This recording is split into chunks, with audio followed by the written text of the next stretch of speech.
戦争は変わった。一つの時代が終わり、俺たちの戦争は終わった。War has changed. It's no longer about nations, ideologies, or ethnicity. It's an endless series of proxy battles fought by mercenaries and machines. War and its consumption of life has become a well-oiled machine. War has changed.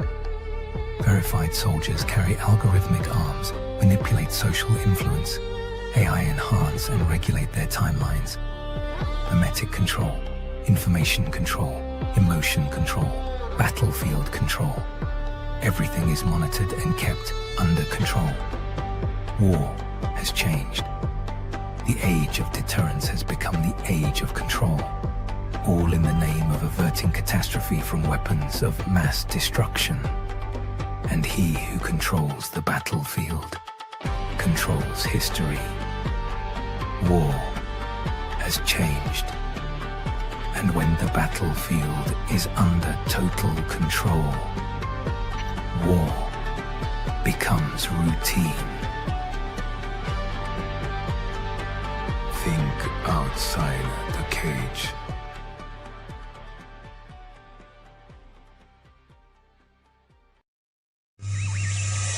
The world is getting crazier. People are acting more and more insane. The end of the world is tomorrow. Tomorrow. There's only one thing to do when the world is falling apart. Listen to Basil and Gonz as they discuss this week's news and events through the lens of Bible prophecy. You are listening to Canary Cry News Talk. You're listening to Canary Cry News Talk. It is February 23rd, 2026. And today, Corrupt Polychaos, episode 918.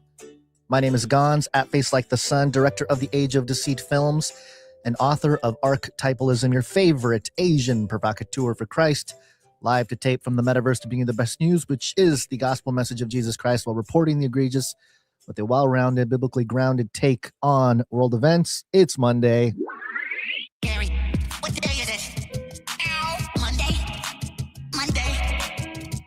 And as you can tell, I am solo today, and I'm trying something a little different because for whatever reason, ever since the last X update, the live stream is not posting on the timeline, or at least my feed. So I went ahead and started a X Spaces simultaneously here. So we are live on YouTube, both Face Like the Sun and Canary Cry News Talk channels, as well as Rumble and X, and in Spaces here on the X account. So I see Wheezy in there.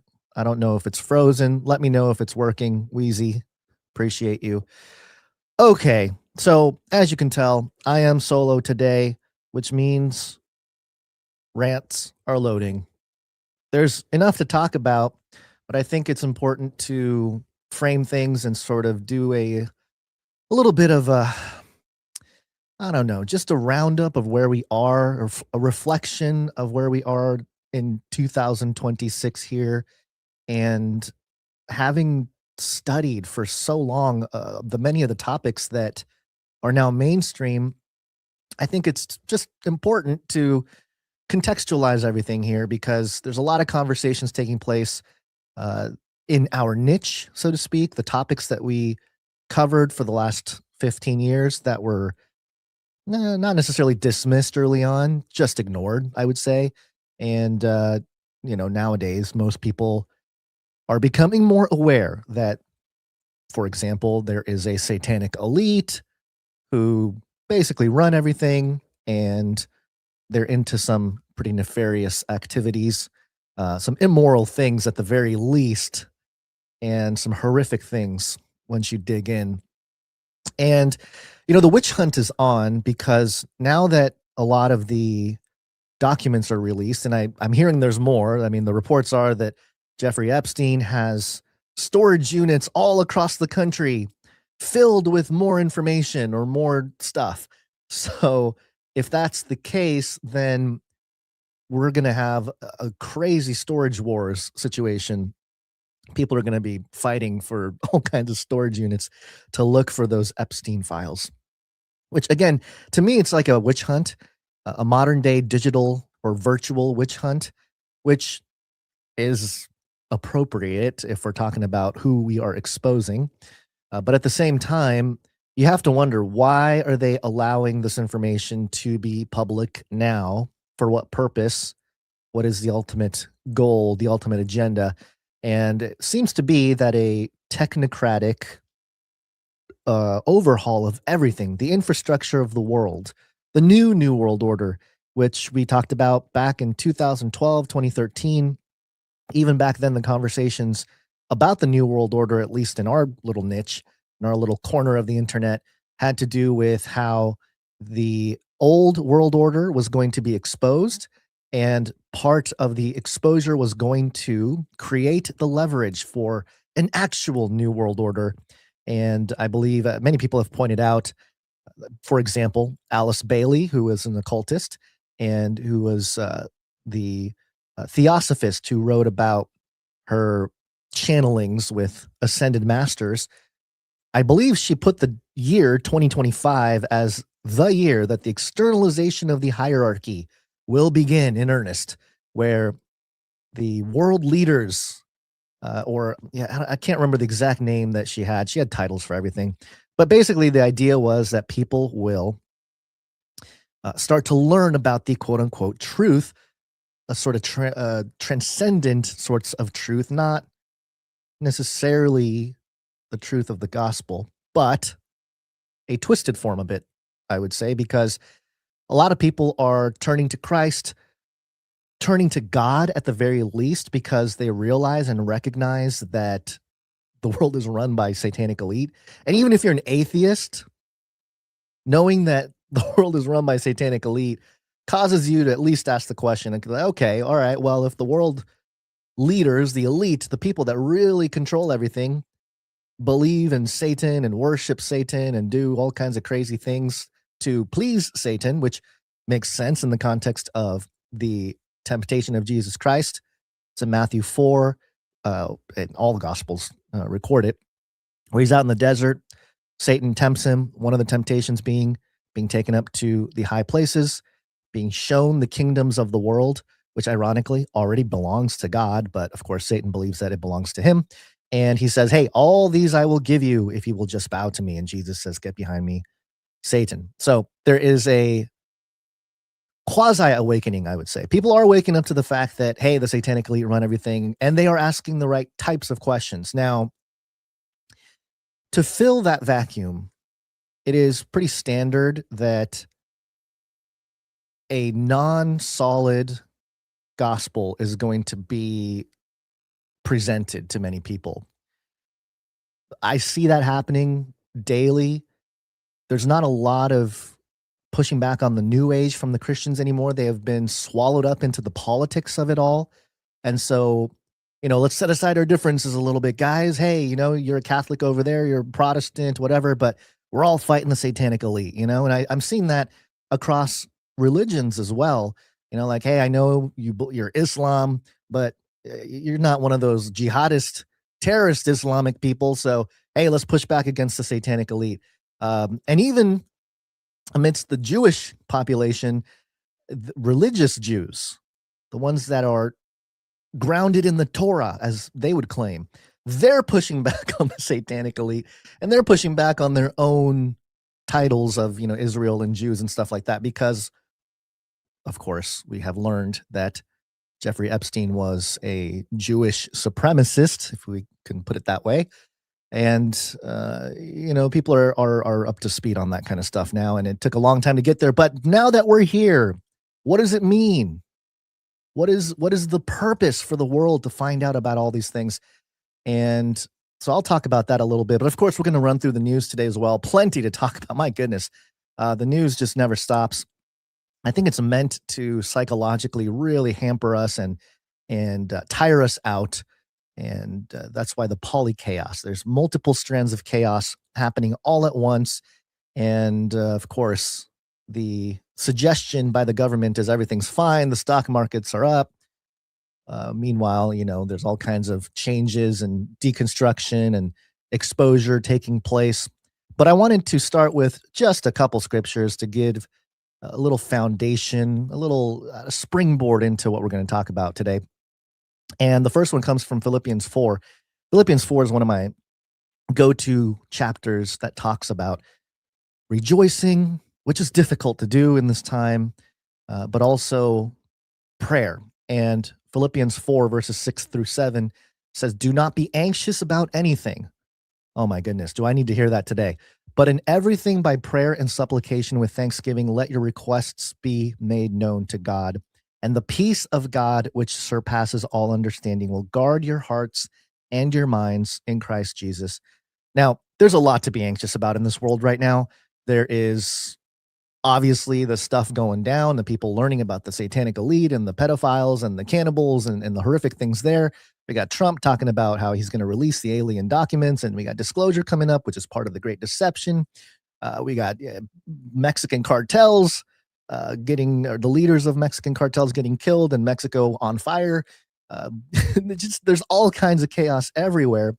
It is very easy to be anxious right now. And in fact, I know some folks locally where I'm at, pastors and some of their kids who are suffering from horrific anxiety. And anxiety is something that I know there's like a clinical diagnosis of anxiety. And I know it's a real thing. But at the same time, I feel that more people are anxious. And it is because of the news cycle. It is because of social media. It's because of TikTok and all those things pounding into our brains all of the scary things that are going on. And, it's partly truth, like, hey, it's true. But it's partly also meant to shatter people's paradigms. And that's the part that people don't talk about right now. Is there's a lot of talk about, hey, conspiracy theorists, we're right, we're batting 1,000, everyone.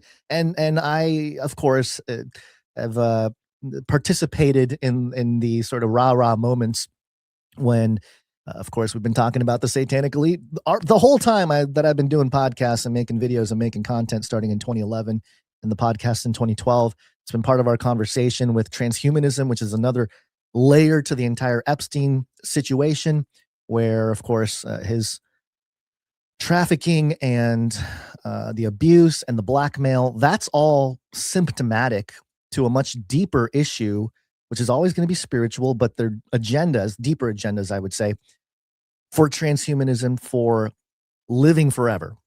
And that pursuit is baked into the fabric of the fallen world. We talk about sin. It just means miss the mark, but really, what are you missing the mark from? God's purpose. And the further you stray from God, the more you tend to think that you need to solve the problems that God has, one, already solved, and then two, promises with a cosmic level of justice. And having that peace that surpasses all understanding is understanding, literally, that God transcends this world. He created this world, and he is going to bring justice that is supernatural. No earthly justice is going to suffice. What if we find out Epstein is alive and there's a manhunt for Epstein, and let's say there's even an actual public execution of Epstein, everyone's going to cheer. We got him finally. Or maybe someone like Bill Gates or whoever's in the list that everybody hates, and they become the sacrificial lamb, or not the lamb, goat. They become the sacrificial goat. They become Azazel, and everyone's going to cheer. But to what end? To what end? Okay, we got the guy. So what? Is sin cleansed? Is the trafficking problem done? Is the cannibal issue solved? Are the world elite stepping down? Like, none of that's going to take place, right? None of that's going to happen until Jesus returns and he really brings that supernatural judgment.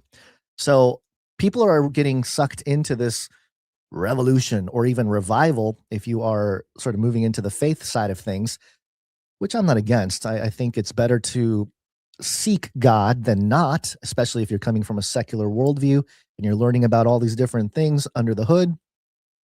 It tends to cause people to at least pursue what this God thing is all about, this eternal goodness is all about. And so I'm not against it, but I also caution and warn that there's going to be a lot of snake oil salesmen out there, especially new agey type of language that gets promoted in the context of this type of exposure. That it's, that this is part of the ascension, this is part of the awakening, it's the age of Aquarius, all those things that we've covered for years now on the Face Like the Sun channel and Canary Cry radio and news talk. And, it is, we talk about this a lot on the show. There is a feeling of both vindication when stuff like this last couple of years, really, the season of exposure of the truth getting out there, so to speak. There's a sense of vindication, but also this hinge of jealousy that I've been working through and trying to push away, right? Because we see other content creators and stuff pop off and blow up and all this stuff, and I'm happy for them. But at the same time, I'm going, hey man, we've done so much research, and that TikToker is getting 2 million views, is trying to give the Cliff Notes version of a 2.5 documentary that I made 11 years ago or something. So I have that moment of like, one of these kids, all they want is a 30-second TikTok and they think they know everything. So I have that like old man on a porch type of thing going on, which I'm trying to fight off here. And I don't really sit in that too much. But bringing it back to the anxiety thing, man, the financial side of things is it causes anxiety for me. I'm just going to be upfront and honest. We're not the biggest podcast, clearly, right? If you're here, if you've been here, you know that we operate value for value, which means we don't do advertisements, we don't do affiliate codes, we don't do anything like that. And so we are supported by people who want to support us. And all the people who support us don't have to. You guys don't have to support, but you do, which is a validation for me and Basil that, hey, we're on the right track. We're on the right path to continue to do this type of thing. And here we are, at least for Canary Cry News Talk, episode number 918. Canary Cry Radio, we're close to hitting 200 episodes and, several hundred videos on Face Like the Sun. And yet, I can barely get groceries. I go to the grocery store to get some food for me and my family. And by the end of it, I'm like, oh, okay, I guess I'm not getting gas. It's just out of control. And it's just at the same time, I see Trump saying, oh, everyone's getting rich. I made everybody rich. The stock market. And I'm going, great. The 1%, which I think is a statistic that was floating around X this morning, that the 1% of this country have surpassed in total income or a total amount of cash they have or whatever, the middle class entirely. So 1% of this country has more wealth than the middle class, which is about 50% of the country. So yeah, it's not working. Okay. It's not working. It's all falling apart. And I think it's meant to. And I think it's meant to tire us out. It's meant to cause anxiety. And I have to keep reminding myself, I'm like this. I don't know. It makes me feel schizophrenic in a sense, because I'm like sitting in God's peace one moment, and the next moment I'm going, I don't have enough money to get gas for my car, and there's like this crazy anxiety that floods. And then, back to, yes, thank you, Lord, for the peace. Thank you for the blessings. And I think all of us are there. We're kind of in this back and forth where we feel grateful for everything we have, for life, waking up in the morning, just having breath. I'm delighted every morning by my dog and my wife and my kids. And it's a blessing, okay, to be able to sit here and yell into a microphone about all this stuff. But at the same time, I look around and I see the podcasters that have really, quote unquote, made it those last few years and really took off and got huge. And we've documented how all of them have ties to the CIA. I mean, I don't know why, but they all do. All the most popular podcasts have a CIA or ex-intelligence or something. And that, of course, it was going to be that way, right? I mean, what was I thinking? Was I thinking that independent content creators are going to actually be allowed to reach the top of the the funnel? I don't think so. I don't think so. There are some exceptions, obviously, and I think we need to support those who are continuing to do independent research. And a couple years ago, I ranted about the difference between independent media and alternative media, and I hope people really are seeing that now. That we're really in this era where we have to differentiate between independent media and alternative media, because we have mainstream media. Everybody knows about that. Everybody hates mainstream media. And then we have alt media, which grew out of the disdain for mainstream media. But the whole time we were sitting here and going, hey, independent media is truly independent from the entire apparatus. Alt media is a baby of the mainstream media. So of course, their infrastructure is going to mirror and even hijack in some regard the mainstream model, which is why a lot of the big podcasters have sponsorships and ads and all kinds of things to generate income. And here we are chugging along, just chugging along, and we're going to keep going. We're going to keep going. I do have that sense of, man, do I need to do something else? Do I need to add something else as part of my ability to generate cash? Because, I do this. I have my worship leader job, which I'm learning so much from that job, but it is it's very time consuming. But obviously it's a worship leader position, and I'm not at a big crazy whatever charismatic church or something where you can generate a whole bunch of income from doing that. So it's a blessing again to lead a congregation in worship, which to me it's becoming more and more clear that literally singing songs about God, to God, worshiping and praising Him is probably like one of the most rebellious things you can do in this world, because the world is just asking you to do so many things. And just singing, like Paul when he was in the prison and he started singing and praising. It's truly this rebellious act of standing up against the principalities, the powers, and the evils of this world. I mean, I don't think anything makes demonic entities and demons themselves more angry than just Christians praising God. I'm convinced of that now. And I think, that's going to keep happening. As far as I'm concerned, I'm going to keep pressing into that and learning. And, I'm starting to kind of tinker with the idea of putting together some kind of worship album, but those things take time. They take a lot of effort and cooperation from people. And so those are things that I, have plans for, would like to do, but you never know with all the stuff that's needed in the immediate term here.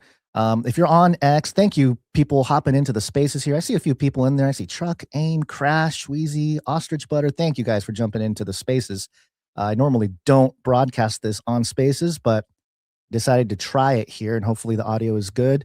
It's a little different from normal spaces because I'm not going to bring anybody up to the stage. It's just going to be kind of me ranting about stuff for now, but it's very cool to see a few of you guys in there. And I appreciate you. Please continue to do that. And my PFP real quick, my profile picture, if you go on X, it is a pixelated brown dog with a crown. Okay, so anything I say on my X account, people take it really seriously, and of course I'm being serious with a majority of my posts.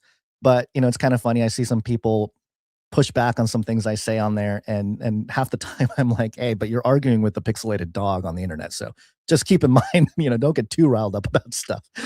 And there's a lot to talk about, obviously, the state of the world, the chaos, the craziness, and just the heartache of everything happening.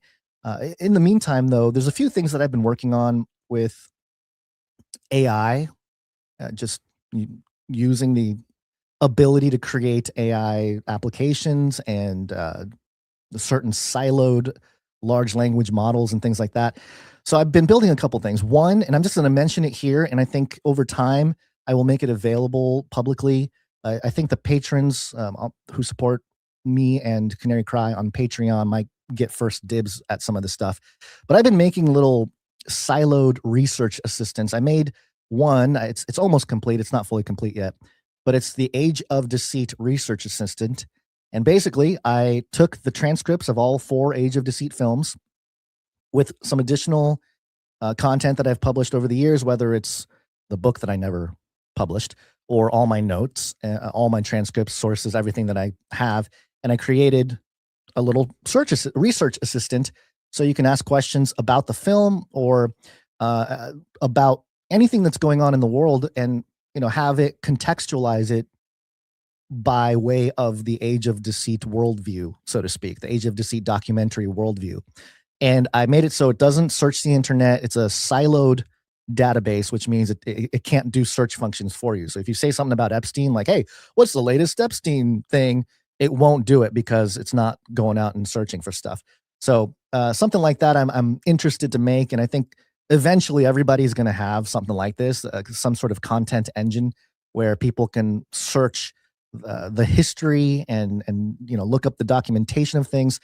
I would love to do it for all 1,100 videos that I've made on Face Like the Sun, as well as the almost 1,000 episodes of Canary Cry Radio, and make an assistant where we can say, hey, when did Basil say that the alien deception is going to happen, or something like that, and it'll pull up however many episodes where we talked about that and the timestamps and everything. It would be a really cool thing, but that takes a little bit of time, and I'm learning now the research for it, the infrastructure for it requires a little bit more than just a simple, a little bit of work on ChatGPT or something like that. It's and the AI wars continue. These bots. I may have to move it to a different AI. I mean, there's all sorts of different things going on, but these are just tools that I'm trying to provide for people because I do have this trove of information and research that I think is ready to, for people to consume it in a different way. And people don't necessarily want to sit through a 2.5-hour documentary,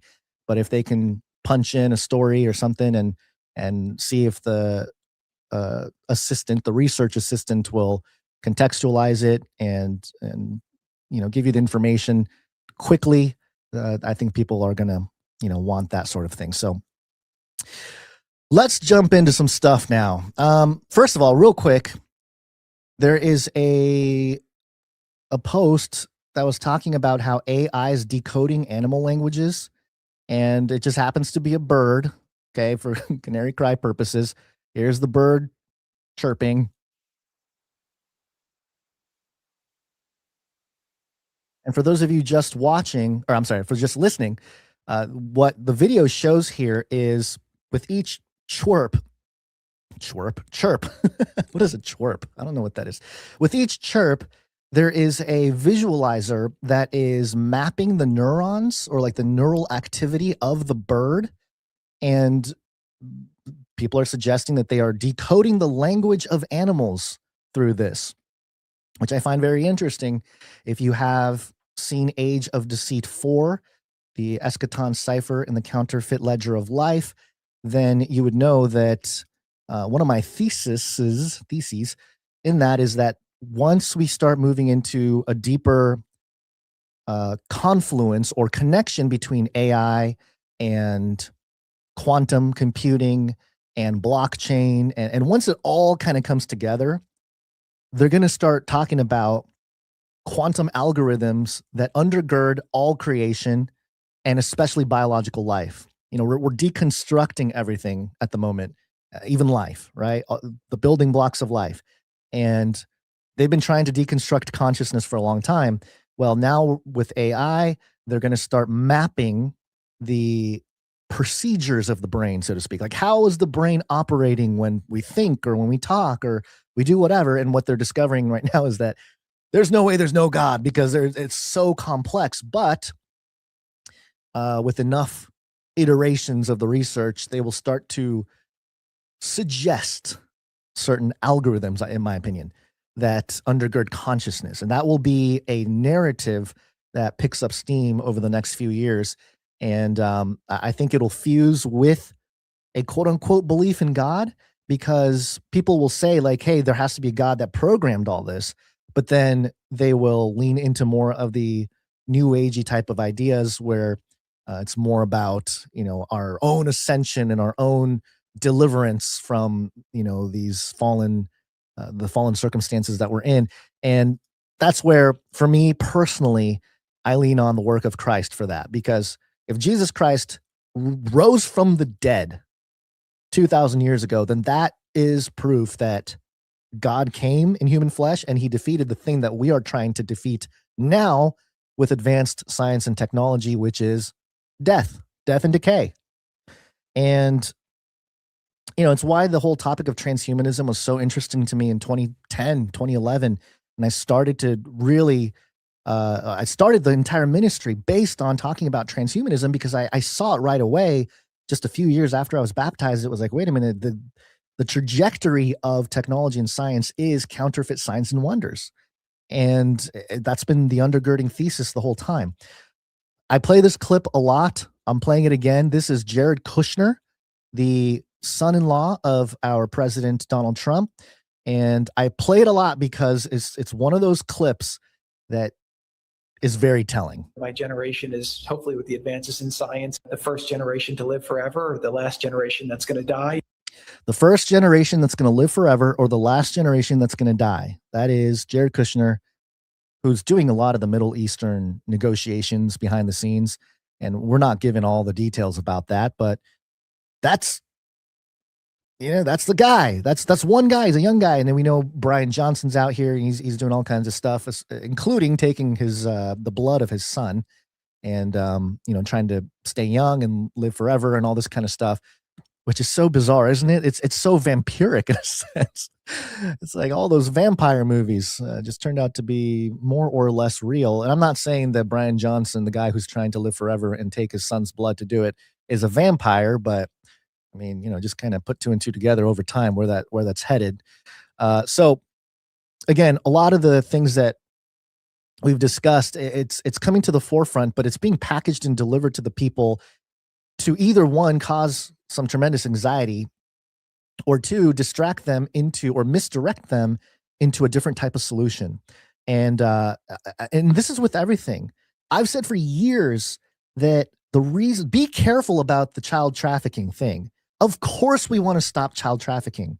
Of course we want the corrupt leaders who cover up and help those individuals carry out that crime to come to justice, to be brought to justice. But just be careful, because we know that a lot of the elite, influenced by the principalities and powers, they operate on a problem reaction solution type of foundation, or at least a worldview. And so they will present the problem, child trafficking. They will manufacture a reaction. Everybody's upset. The more people learn about this whole terrible Epstein, cannibal, child trafficking, abuse, blackmail engine, more people are going to be upset. They have definitely manufactured, or at least allowed for, the anger to rise. And of course, Elon keeps reiterating that nobody has been arrested for this. And so the anger of the general public will continue to snowball. But what is the reaction? Oh, you guys want to make sure that your children are accounted for? Here's a microchip for your child. Here's some extra surveillance tools to make sure that your child is always, I don't know, a virtual call away, or is on your screen somewhere to make sure. And that's problematic in the end. If microchipping your child is the only solution to end the child trafficking thing, something is wrong. Okay. Bibi Netanyahu years ago, what did he say? I want to microchip the children. And then even his officials had to say tone it down, Bibi. You can't say that. You can't come out and say you want to microchip children. It's not a good look. And actually, before I get into other stuff here that I had planned, I did post this this morning, and it was a story about some kids in Gaza who, this particular girl that they were talking about had some part of her leg blown off, basically, not completely blown off, just some of her muscles got taken out because of an explosion. And they were giving her VR. And the way the article reported it was that this is giving this child who was traumatized by this relief.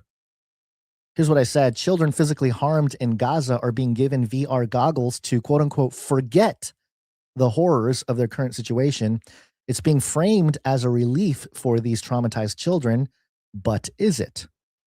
Or are they implementing what years of MK Ultra trauma-based mind control can provide for social engineering? We know how that works, both at a practical level and also a spiritual level. The practical level is you create the trauma, and then the personalities can splinter, and they're susceptible to different things, right? To different roles or different, worldviews or things of that nature. They become more accepting of whatever is going to save them out of that trauma. But we also know that spiritually speaking, and this is stuff that I learned from Russ Dizdar, the late Russ Dizdar, who also passed away during the pandemic. He wrote the book Black Awakening, saying that there's going to be a massive awakening of satanic super soldiers, which sounds crazy, or it sounded crazy. I guess it doesn't sound as crazy anymore for people. But he would always talk about how they would create the trauma, whatever the trauma is. It's always horrific. It's always, very horrible. And what that would do is it would split the personalities. So we already know that through psychology and stuff. But instead of just programming, what psychologists might say, a different personality, what they were really doing was assigning demons, actual demons, to these sub-personalities. And so those demons can actually hide within a person. And then, of course, you can trigger them to come out at a certain point. And it's, like a Manchurian Candidate type thing. Zoolander kind of referenced it loosely in the comedy film. It's been out there before, but it's just one of those things where we know the mechanism. And so it's troubling to see that, hey, these kids that are suffering these horrific things in Gaza are being given VR goggles, and the people reporting are saying, oh, it helps them forget, even if it's just for a minute, that, they're in this horrible situation. And it just so happens that this article came out a day after a nature.com scientific study published this, triggering anger using a virtual reality social scene. And I put that in the comments here.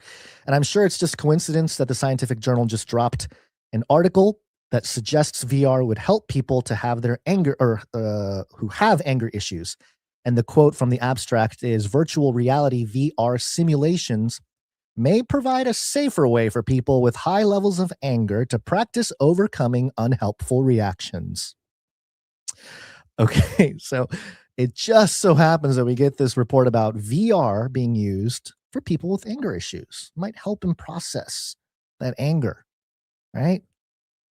If we're talking about the future generation, who's going to be angry?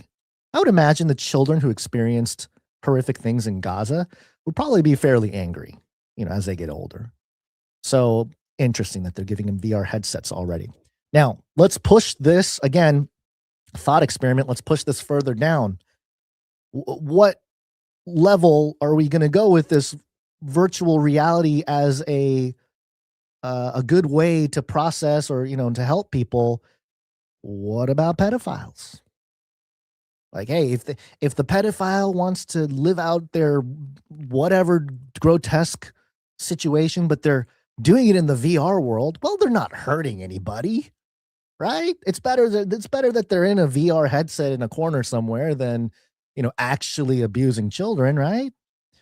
And I thought about this for a long time, and I know of people that have been around, maybe have heard me talk about this years ago, but I thought about this because at first I was like, yeah, it does make sense. It's okay to get some guy, if he's a problem in society, just put him in a room, you're already going to put him in some kind of insane asylum or whatever. Just give him the VR, give him what he wants kind of thing. But it occurred to me that enabling that individual to remain and perpetuate that sin is not helping that person. It's actually continuing to feed him the things that he needs to perpetuate that sin. And so for the individual, if we're thinking more godly, right? It's hard to think godly when it comes to like pedophiles and rapists and stuff, because the acts are so horrific and evil. But the Bible says to pray for your enemies, and prayer is the thing. So we should be praying for these individuals, and we should not enable their sin. So these are just things that we ought to be conversing about and thinking about as far as ethics and technology go over time. How are we going to implement the technology for what purposes? And are those good enough reasons to implement the technology? And at this point, people are already scrolling, endlessly every day. And we're in front of our screens all the time. Might as well just stick it in front of our face and, help us, right? Hey, if you got anger issues, put on the VR headset. You want to build something cool, put on a VR headset. You want to escape for a little while, put on a VR headset. I mean, if we're going to own nothing and be happy, what's the thing that's going to keep us occupied? A little VR headset would do it.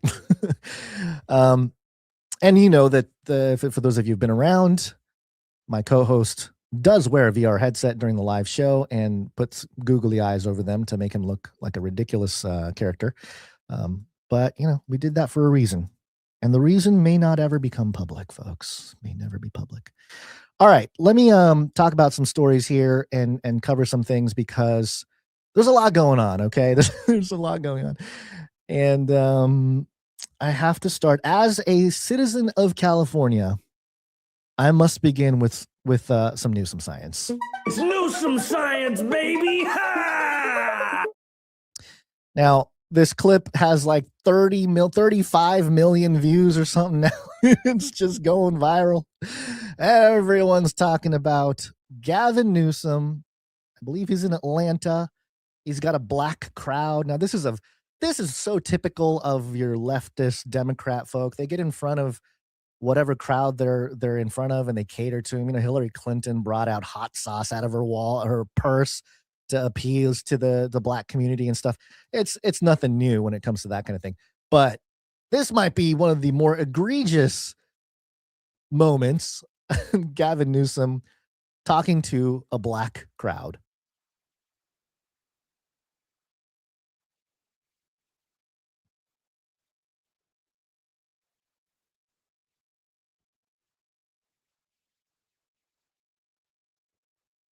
Is there no audio? Can you guys tell me in the chat real quick? Just because I saw some stuff that says that the audio stopped working. Sometimes working, no sound. Okay, that's what I thought. All right, let me stop this real quick. I've got to do it again. Yeah, the technicalities, man. The technicals. Always fun. I think some of the people in Spaces may have heard it, but people watching live cannot. All right, let's try this again. Here's Gavin Newsom. I'm not trying to impress you. I'm just trying to impress upon you. I'm like you. I'm no better than you. I'm a 960 SAT guy. and I'm not trying to offend anyone, trying to act all there if you got 940. But literally a 960 SAT guy. I cannot, you've never seen me read a speech. Because I cannot read a speech. Maybe the wrong business to be in. Okay.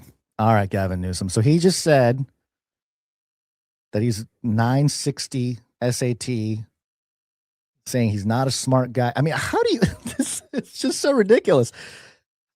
How do you insult everybody in the room with, let's just call it for what it is. It's a pretty racist thing to say. Like, I'm not smart, just like you guys. Hey, I'm dumb, just like you guys. Like, what are you doing, Gavin Newsom? And then he does that laugh. That laugh is what drives me insane. I think that laugh is just pure demonic. You know what I'm talking about. I'm playing it again here. I'm not trying to impress you. I'm just trying to impress upon you. I'm like you. I'm like you. Like even the guy that he's talking to has this look on his face, like, what are you saying, Mr. Newsom? Okay, still no audio, or is audio back? Hopefully it's working. Okay, it must have worked. Yeah, so it's just is what it is. Gavin Newsom doing his thing. And he said he doesn't read? What do you mean you can't read? You can't read a speech? What are you talking about? Well, people dug up another clip of Gavin Newsom talking about how he can read. You've written a hell of a book, and I don't say that lightly. I went through it, and a quick hour and a half, almost 2 hours. And trust me, I don't read very fast, but it reads at an unbelievable pace. It's so well written. And of course, it's so familiar because I felt a little bit adjacent to so much of the subject matter, but it's 18 chapters. It's an impressive piece of work, 263 or so pages. Okay, so he read 263 pages in an hour and a half. He did it. But in front of the black crowd, I can't read, guys. I can't read. Like, what in the world? Oh, this guy is just, it's crazy, man. It's crazy. Oh, I know. And yes, people in the chat, Panda Upgrade, Sir Darren letting us know that, yes, he's dyslexic. He came out, I'm just dyslexic, guys. Don't make fun of my dyslexia. Mm-hmm. You know, if Gavin Newsom wasn't so corrupt, he'd be an all right comedian. He's like a mid-curve comedian, you know? He might be like, might have somewhat of a career as a comedian, but man, his stuff is terrible. And I you know, there's a part of me that wants him to become president of the United States just so the rest of the country can suffer the way Californians have suffered. I just don't think it's going to happen. I don't think it's going to happen. I think he'll, if it does, then, you know, we might really be at that point. I mean, I don't know. I go back and forth on things. I thought the presidency of Joe Biden would cause enough of an uproar to, you know, push people to civil war levels. We're already in like a cold civil war in this country. We're already balkanizing. We're dividing state by state, issue by issue. But it'll be a lot worse if Gavin Newsom becomes president. And I don't know. We'll see. We'll see how that goes. I mean, it's not any better with the Republican side. What do we got? We got Vance possibly running. I think the Marco Rubio or someone like that. They might be priming him. I mean, it's all the same, folks. It's all the same. It's all the same corruption over and over again. And what are we supposed to do about it? You know, I know people always say that. What are we supposed to do? How do we do? And that's the conversation I think more people are having. But unless we can all agree and move together, we can't do much in terms of overturning the system. And I would argue that just overturning the system is not beneficial ultimately anyway. Here's what would happen, okay? And this is like the Animal Farm story, which, by the way, I forget, some Christian company, I forget which one it was, they're redoing the Animal Farm story. We covered it a few weeks ago. The villain is a technocrat, and the villain looks exactly like Mae Musk, Elon Musk's mother. So they made it into like a technocrat type of story, but really it was against communism, or maybe more specifically socialism, when George Orwell wrote that book. And the idea was the pigs gather together, they're looking at the humans, and they're like, hey, the humans go into the house and they have this luxurious life, and we're out here slaving away these, you know, the farm animals. So let's come together. So the pigs rally all the animals, right? Yeah, let's take over the humans. And they come together, they take over the humans, they kick out the humans. But who gets to live in the house afterwards? The pigs. All the other animals that help, they get left out of the house. And that's exactly what would happen if we truly came together and overthrew the current system. It would collapse everything, which I think they're trying to collapse anyway and reset everything. But the very few who were at the front of the line, or, you know, maybe in charge of things, they would get all the benefits, and everybody else would be stuck with a very similar situation. So, you know, it is a little bit, this is partly why I lean into the bigger picture, the transcendent, the divine aspect of this, God's judgment. You know, we want God's judgment, and truly, unfortunately, it's going to be wrath. We want God's wrath, not our own, because our own, it's only going to feed our own pride, and it's just going to perpetuate it. It's a pendulum that swings back and forth, right? When things that are meant to truly restore, it's supernatural. It comes from something beyond our understanding and beyond our grasp. Now, we can reflect justice and do our best to carry out what we can carry out. We may not be able to take down Epstein or something like that, but hey, we can maybe minister to the homeless person on the street, give them a little food, you know, tell them about Jesus. We can do things like that, where it's little differences. And I think people get lost in the sauce with that. They'd rather, sit there and try to expose Epstein and do that for hours and hours and hours a day. And some people are making a good living off of it, than doing something a little bit more tangible and helping out the people, the needy, the poor, and those who have been marginalized because of the system, right? And so we're not going to ever necessarily, be able to overcome that stuff without the help of God. And even small victories that we can have in this world, we can attribute to God and not necessarily ourselves. Because ultimately, every single time a politician, tries to appeal to the religious folks for a vote, they disappoint. The leader disappoints. Okay, so it's just a pattern. It happens over and over again, and it's going to continue. Now, moving on.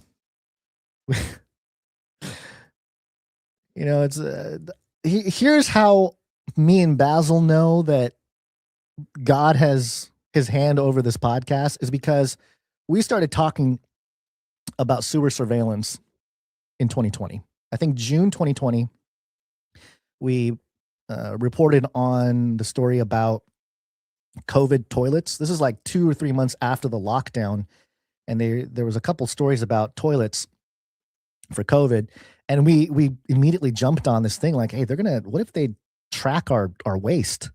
That's gonna be a type of violation of privacy that no one's talking about. Okay, poo surveillance, pee surveillance, right? And we just had that story about Nantucket.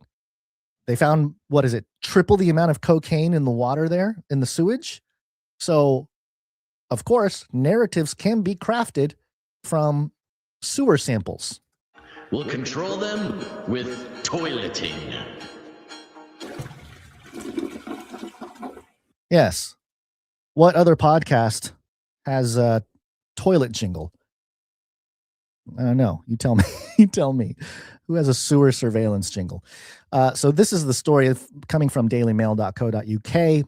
Miserable sailors moan about backed up toilets aboard U.S. warship as deployment is extended amid mounting Iran tensions. Toilets! Toilets! Toilets! Says here, U.S. soldiers whose deployment on a U.S. warship has been extended amid mounting tensions with Iran have complained their grueling schedule is being made worse by clogged toilets on board.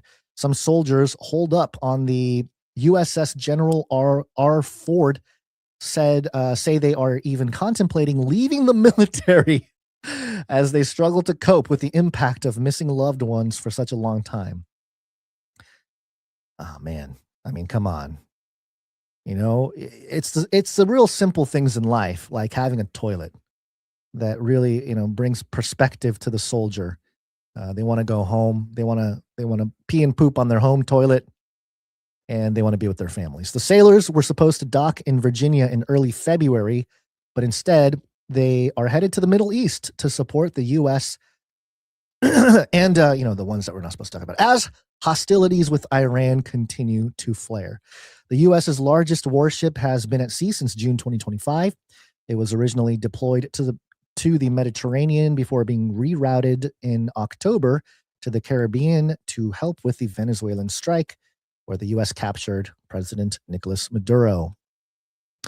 So I think part of this is a humiliation ritual for the United States. We're in this tension with Iran. Things are ramping up. And look at these silly Americans. They can't even get their toileting right on their large military ships. So, yeah, it's not a great story if you're an American. This is not making Americans look good. Jamie Prosser's son is currently stationed on Ford. She said that the father of two has missed big family moments, including his great-grandfather's funeral and his sister's divorce. Oh, man. I guess you want to be there for your sister if she's getting a divorce, but it's just, it's funny to round up big family moments like great grandpa's funeral and sister's divorce. I mean, okay, all right. Others have to cancel trips, recuse themselves from weddings and more. So, okay, look, the military, we salute the military. I appreciate military people because they are sacrificing for the betterment of the country. And but I feel bad because this is the type of thing that is not meant to glorify the United States military, but actually to embarrass them. I mean, a story like this does not get the kind of press that it's gotten if it's if it's just a random story. And I wonder how many toilets on these types of ships struggle or have issues. It might be like a pretty common thing on some of these older, large scale military operation ships. And, this story just happens to come at a time when a whole bunch of the military are moving into the Middle East. The tensions with Iran are ramping up. And I'm sure they're still negotiating, and I'm sure they're still trying to make something work without bombs being dropped. But that is sort of that is a potential end game in near term conversations. If they do drop some stuff on Iran, there is some talk that it could trigger and ignite the sleeper cells here in America to start bombing public locations and create all kinds of chaos and false flags here on U.S. soil, which would effectively create another lockdown in this country. We know that during COVID, the social engineers were able to gather a lot of data about how we react to news stories, to certain individuals delivering information, whatever it might be. And we know they're going to use that again. And we know, and this is sort of that psyop part of it, we know that a virus might not do it again. Right? A normal virus, a flu-like virus is not going to, too many people are going to push back. But if the threat is insurgents, like true insurgents from, the jihadist terrorist groups are in this country, are in the United States, boots on the ground, ready to retaliate. That is the type of fear where everybody will go inside, right? And those who have been prepared will be prepared with weaponry or whatever, resources they gather. But yes, there's this whole thing with the Navy ship. It's embarrassing, and there's footage of it too. I mean, I don't want to show it for too long. It's pretty gross, but it's just a flooded bathroom with brown water, moving around everywhere. Pretty gross. How are the United States military supposed to be effective if they can't even get their toilets to work, right? That's the messaging going on. So, very interesting. Hopefully they don't get sick. Hopefully, everything's good. They're able to fix it. And maybe somebody sabotaged this particular ship. Maybe they have an infiltrator. And they're like, hey, how can we really get everybody to feel overwhelmed and stressed out and abandon their plans? Oh, I know. Toilets! There you go. That's Steve Ballmer, by the way, from the owner of the Clippers, who's also in all kinds of trouble right now, or I guess not trouble. I don't know. Who cares? Oh, they're paying an NBA player under the table. I'm sure it happens all the time. All right, so there's that. We're going to do a few Trump stories here because there's, Trump obviously is our president, but he's doing a lot of stuff and he's covering a lot of ground. I am innocent. Innocent. They're coming after me. We will launch a new age. Yeah, don't mess with Trump. It will kill. It will kill. According to theguardian.com, Secret Service fatally shoots armed man who breached Trump's Mar-a-Lago residence. This happened, I believe, last week. The U.S. Secret Service shot and killed an armed intruder who breached the perimeter of Mar-a-Lago, Donald Trump's Florida residence and private club in Palm Beach early on Sunday. Oh, I guess it was Sunday. Wow. Man, time really, is today Monday? Oh my goodness, my brain. Time is really warped. I mean, truly, I thought this happened last week and it happened yesterday. Although the U.S. president often spends weekends at the oceanfront resort, he was at the White House in Washington during this incident. as was the First Lady Melania Trump. Of course, hey, he's getting pressured to drop bombs on Iran. He can't be golfing. At a press conference on Sunday morning, Rick Bradshaw, the sheriff of Palm Beach County, said 2 Secret Service agents and one of his deputies went to the north gate of the property at around 1:30 a.m. after a security detail alerted them that a person was within an inner perimeter. There, they confronted the white male carrying a shotgun and a gasoline can, Bradshaw said. Quote, he was ordered to drop those 2 pieces of equipment that he had with him, at which time he put down the gas can and raised the shotgun to a shooting position, the sheriff said. At that point, the deputy and the 2 Secret Service agents fired their weapons and neutralized the threat. He is deceased at the scene. He has been neutralized. Bradshaw said none of the law enforcement personnel were injured and was unable to say if the man's shotgun was loaded. He distributed to reporters a photograph of the shotgun and fuel canister. They released the name here. The Associated Press reported that the man killed had been identified by investigators as 21-year-old Austin Tucker Martin. ATM.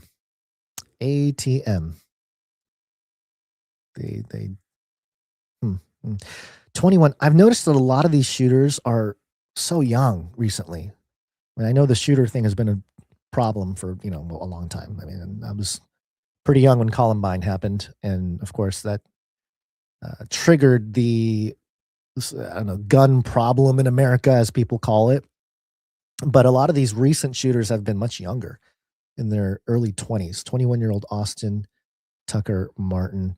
They're investigating him. And of course, they're going to find out what the deal was with these kids, these young guys doing stuff like this. A lot of times I'm still convinced, and again, this is opinion. I don't have hard evidence for this, but I am fairly convinced that some of these cases with these young shooters, they are not just being entrapped, so to speak. Like, it's not just like FBI agents pretending to be friends that are giving them weapons and stuff, because we know that happens too. But more so, they might be using some of the technology that's becoming public now to speak to them, through the mind, or give them some kind of religious experience to suggest that, hey, you are chosen. You have this duty, take out the president. He's going to end the world. We got to stop President Trump from ending the world. And you're the only one that can do it. So, go get him, soldier, and then he goes in there and he gets killed. And none is the wiser, right? Nobody knows that he was being manipulated in that way.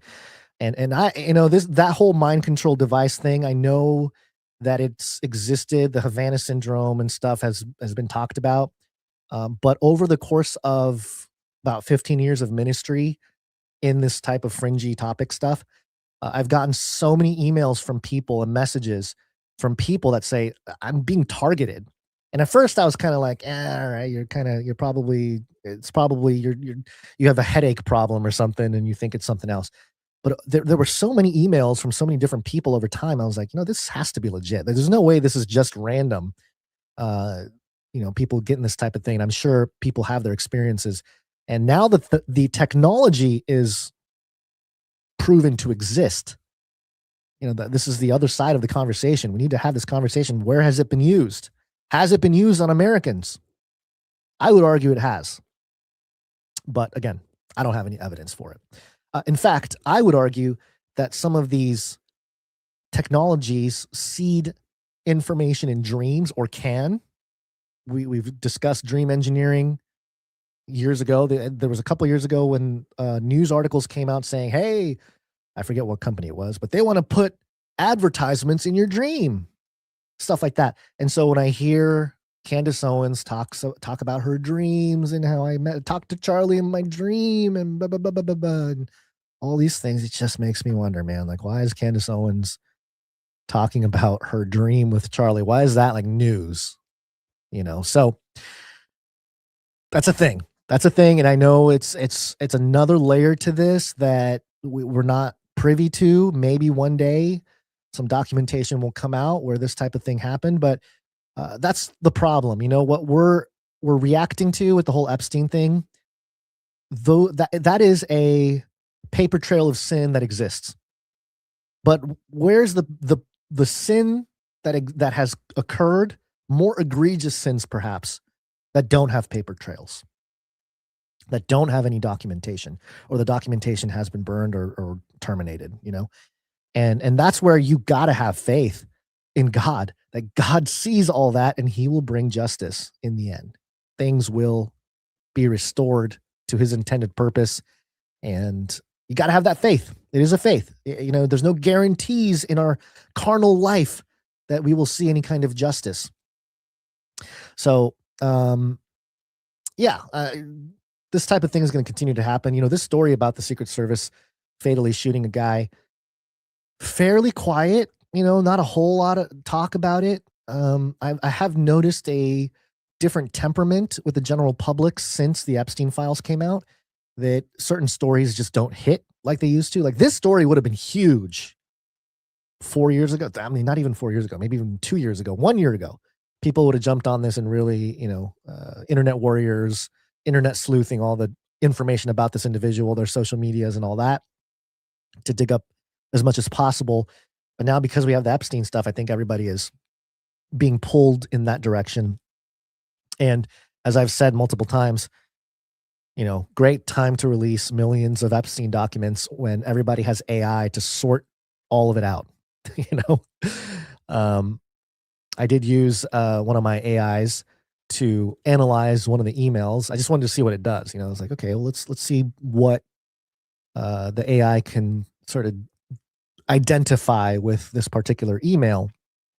And it did what you'd expect. It kind of summarized everything for me. But then I also thought, like, oh, okay, good. Now the AI company knows that I used their platform to try to understand this particular email from Epstein.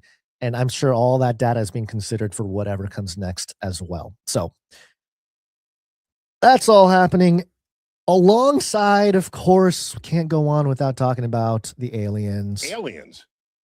Here's President Trump. I believe this was during our show last Wednesday. This happened. I may have played the clip. I don't remember. But more happened since. I'll play the clip. This is Trump addressing Obama from the week before, saying that aliens are real. And then he quickly walked it back a couple days later and did the whole thing of like, I think I've seen documents, but I didn't say they were true alien, you know, whatever he said, whatever nonsense he was saying. So this is Trump responding to it. Barack Obama said that aliens are real. Have you seen any evidence of non-human visitors to Earth? Well, he gave classified information. He's not supposed to be doing that. You know? So aliens are real. Well, I don't know if they're real or not. I can tell you, he gave classified information. He's not supposed to be doing that. He made a big mistake. He took it out of classified information. No, I don't have an opinion on it. I never talk about it. A lot of people do. A lot of people believe it. Do you believe it, Peter? Well, if the president can declassify anything that he wants to, so Well, if you maybe I'll want to get him make out an of trouble. announcement. I may get him out of trouble by declassifying. We know illegal aliens are real. Yeah, illegal. Only illegals. Are aliens real? Okay, so it cuts to the Obama clip there. But okay, so people are talking about how Trump said that Obama violated national security, basically. That classified information was not supposed to be mentioned the way it was. And so Obama might be in trouble because of it. Well, a day after, or no, that evening, I believe, the same evening, Trump sent out a truth social that admittedly, it got me triggered. It got everybody. I mean, I got so many people messaging me, and I was messaging people, some of my colleagues and stuff, talking about this issue. I'm trying to find the exact post here because here we go. There it is. Okay. So this is what Trump truthed right afterwards. Interesting. This particular post has 666 likes. You know what? I'm going to be that guy. I'm going to break it. I'm going to give it a like so that it's not stuck on 666. Thank you. You're welcome. Donald J. Trump, based on the tremendous interests shown, I will be directing the Secretary of War and other relevant departments and agencies to begin the process of identifying and releasing government files related to alien and extraterrestrial life, unidentified aerial phenomenon or UAP, and unidentified flying objects, UFOs, and any and all other information connected to these highly complex but extremely interesting and important matters. God bless America, in all caps. Okay, so Trump dropped the big one, the disclosure post, that he's going to direct the Secretary of War and other relevant departments and agencies to start the process of identifying and releasing government. Haven't they identified these things already? If there's isn't there a military branch doing all this? I forget the name of it. Maybe in the chat somebody can drop it for me and let me know. But I believe there is a government sort of group that they formed specifically to identify this information. Of course, releasing it is different.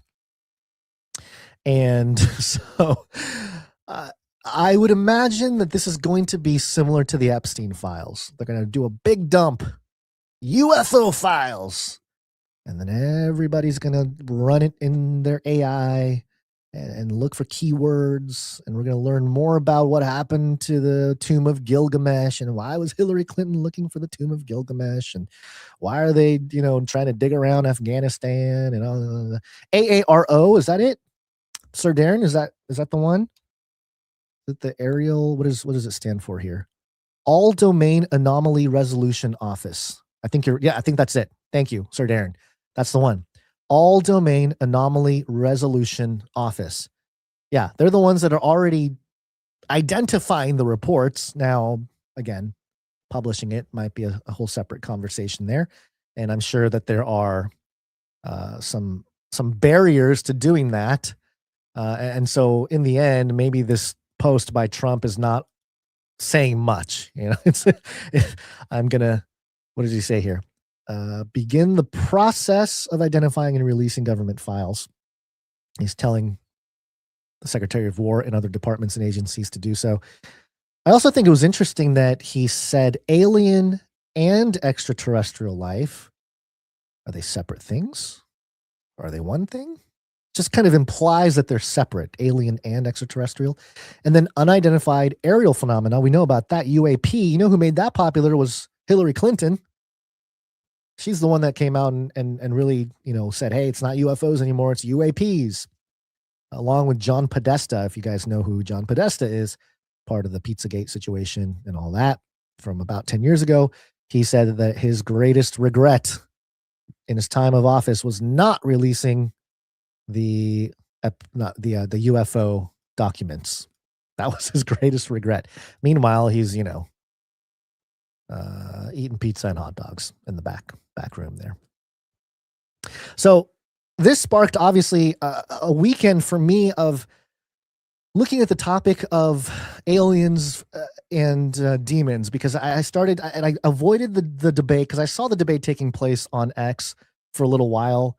This idea that aliens are demons. No, they're not. And an old friend, Tim Alberino, really sort of stirred the pot when he says aliens are extraterrestrials. He came out and said it. Aliens are extraterrestrials. It's in the Bible, so on and so forth. And I saw another group of folks who I like, the Nephilim Death Squad folks. They were pushing back against that. They were saying, no, aliens are demons. And so, Tim Alberino, you're wrong. And there was a debate there. I didn't want to get into the middle of the debate, but I was trying to extend an olive branch to both sides and try to bring the conversation to a more fruitful place. And at first I said, look, if you're going to say angels, because of course we're using angels now instead of aliens. Angels are extraterrestrials is what Tim Alberino said. And at first you go, no, Tim, you're wrong. What are you talking about? But then I realized what Tim was somewhat saying, give him a little benefit of the doubt. And if you break down the word extraterrestrial etymologically, you have extra or beyond. extraterrestrial, Earth, beyond Earth. So categorically, if we're just looking at it etymologically, then the phrase aliens are extraterrestrials is true, because in the Bible, prior to the earth being created, we see the B'nai Ha-Elohim, the sons of God, and the morning stars sing and praise God while God was measuring everything and creating the earth. That's in Job 38.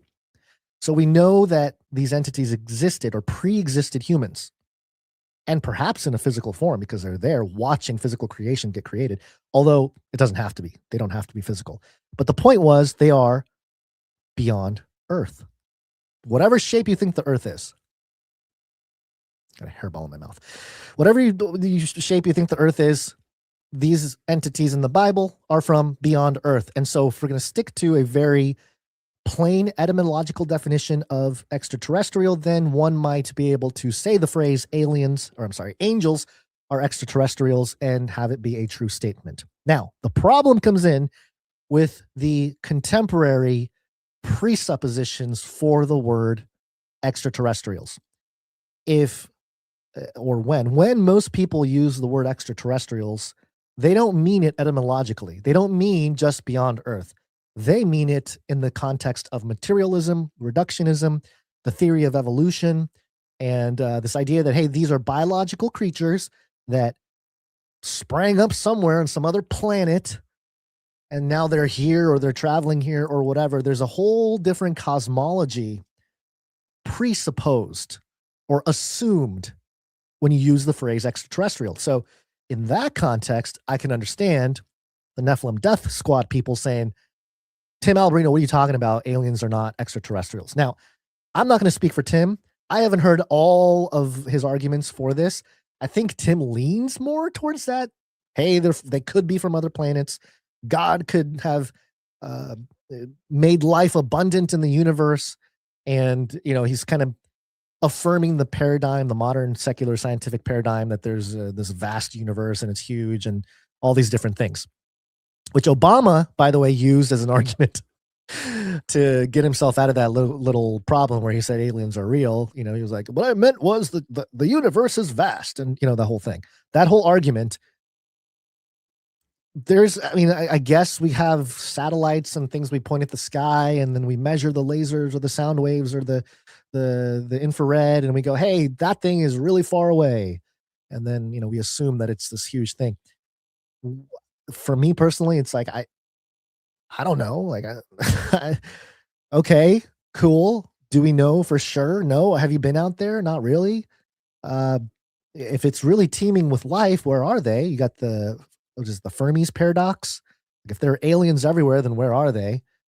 And then, of course, it starts to get into the conversation about the supernatural, the spiritual, the unseen realm, and the fusion, biblically speaking, the traversing between those realms, the unseen and the seen realm, is a big part of this. Because, of course, Genesis 6, in the paradigm there, the sons of God are these rebellious divine beings that were part of the divine council with God. They decided to rebel against God and leave their domain, left their place of habitation. Now, was that space? Was that another dimension? Not clear. But the point is, these angels that sinned, as described in the New Testament, they left their abode and came down to earth and did their thing with human women and caused the Nephilim. Now, the Nephilim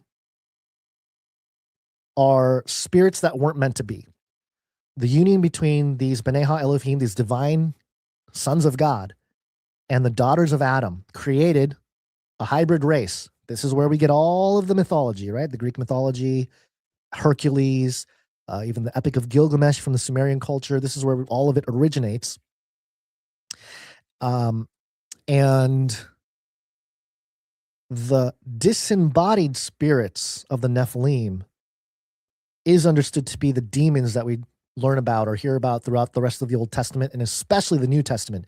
They're disembodied, meaning they don't have any more bodies because God flooded the earth, and those spirits became roaming spirits. That's why they're roaming around in the oceans or the deserts, and they seek embodiment. They want a body, and so they form together their legion, and they enter this man's body, and then they have a physical reaction, right? They cause physical reactions in that person who is possessed by those demons. And then Jesus casts them out, and those demons go into a pig. And where do the pigs go? Into the water, into the abyss, the water. And so now we're talking, what is a demon? Okay, because if you're saying aliens are demons, and demons are disembodied spirits of the Nephilim, then aliens don't have bodies. They're just spirits. Is that what you're saying? Is that what those people are? I don't know. More likely is the distinction of demons and demonic. Okay, this is where I hope people are able to have, again, a bridge to the conversation. I'm going to post, or I'm going to show, at least for those of you watching, for those of you listening, I suppose I can post these up at the top of the spaces. I forgot I can do that. Let me see if there's a way to do this. It's not clear. It's not telling me. All right. Is the spaces still going? I don't even know if the spaces is still going. Looks like it is. All right, people leaving. That's fine. I know there's another space going on here with the big dogs. But here's what I said in the post. Demons equals unclean spirits or entities. Demonic equals anything characterized by or influenced by those entities. People conflate the two when discussing things like aliens, in my humble opinion. The Watchers in the Bible, sons of God in Genesis 6, are not demons. They're not. They are divine beings who rebelled. They have physicality in some way. Now, could they traverse from the unseen to the seen? Sure, we don't know what that looks like, but when they interact with humanity, they are physical. Demons are disembodied spirits of the Nephilim. But it is accurate that Watchers are demonic. The Watchers mean the rebellious sons of God, the ones that came down in Genesis 6 and all them. You can say that they're demonic adjectively, not ontologically, meaning that the Watchers, the sons of God, the B'nai HaElohim, they could be doing demonic things, but they themselves are not demons. Similar to the man who was delivered, that Jesus delivered the legion out of, that man was oppressed, possessed, right? He was being demonized, demonic entities or demons, like true demons inside of him, which caused him to be demonic, but he himself was not a demon. See, so I think when we start talking about these things, we need to lay the foundation. We need to define our terms, and then we can have a more fruitful discussion, in my opinion. I don't know. Maybe I'm off base here. And if you got an opinion about this, let me know in the chat or in an email or something. Or email Basil. Email Basil. Let him know where I'm wrong. Okay, so I bring it up because this whole conversation with Trump and the declassification, really the thing that's going to be important for all of us, especially the church, this is a big point of emphasis that I want to make for believers, is that it's going to be less important, if aliens are real or whatever. Like that part of it is going to be less important, in my opinion. What's going to be more important is the narrative that is crafted around these entities. And I don't think we're going to get to a place where the US government, even if they declassify some things, it's not going to be conclusive. It's going to be used for conversation and culture shaping by maybe the people that are in position now to influence public thought. Your Sean Ryans and your some other CIA big name CIA podcasters. They're all out there right now. Tucker Carlson, another one. They can help craft the narrative about what it all means. And it'll be interesting to see what those folks say as more information is released. Are they going to affirm a non-human biologics? Okay, it's affirmed. Number one, where are they? Okay, where can we see one? Number two, we're going to need a lot more corroborative evidence to conclude that it is a real biological entity that is not from here. And even then, how do we know for sure?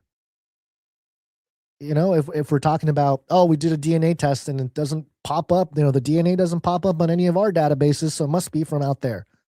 Well, maybe you created synthetic DNA. Maybe you created some kind of hybrid DNA that doesn't exist prior. There's more than one possibility. It's not just aliens out there.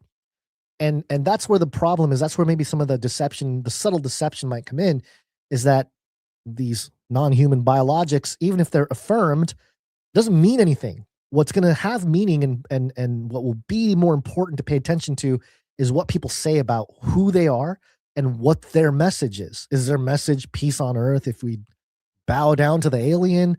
Is it, hey, you know, clean this up about our human civilization and we'll give you some technologies that can help you live forever? Huh, sounds enticing. Or maybe, you know, it's going to undermine the biblical narrative and say, and I always bring this up because I talked about this in Age of Deceit 15 years ago, which is that, hey, look, guys, it's all factual now. You know, the government affirmed it.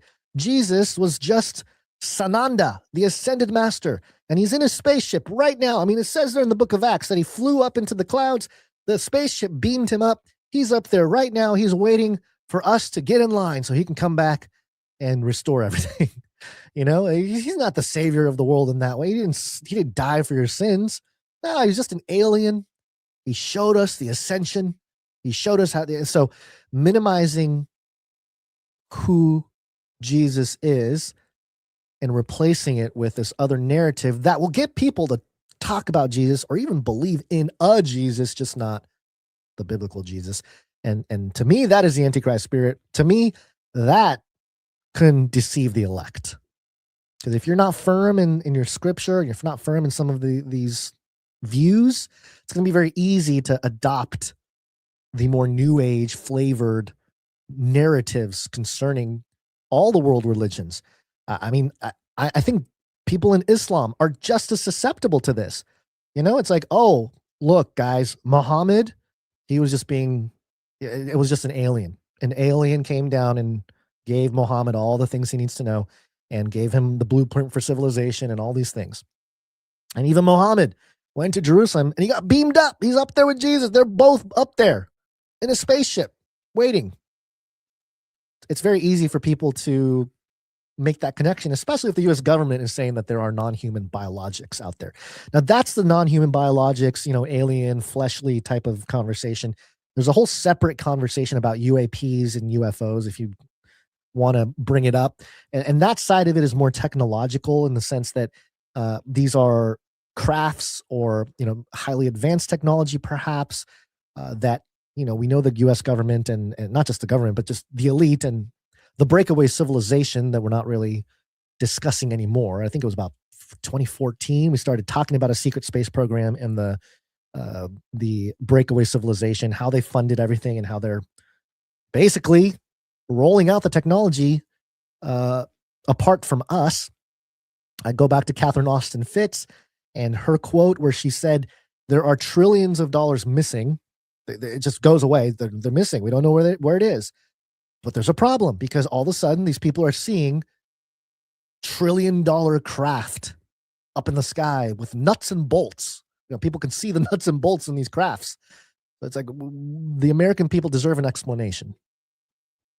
And of course, Trump is trying to play the guy to bring us that explanation. And will he? I don't know. I think it's going to be more of the same. And here's a little clue. Here's a clue as to how this is an operation. This is coming from Newsweek. Newsweek, okay? Newsweek is one of these intelligence outlets we've identified over the years. And they have a headline here. NASA reacts to Donald Trump's UFO announcement.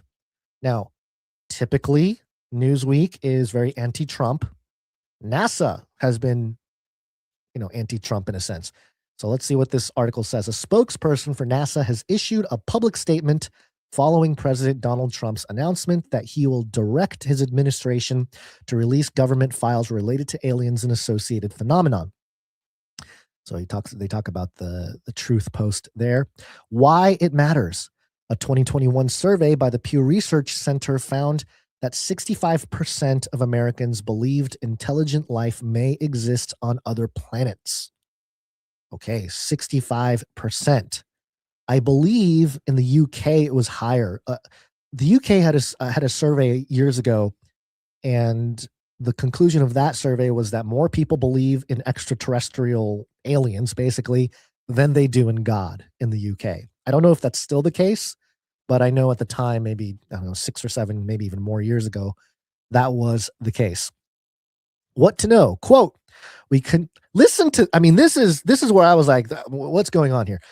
What to know? Quote, we continue to embrace President Trump's open science commitment as an agency.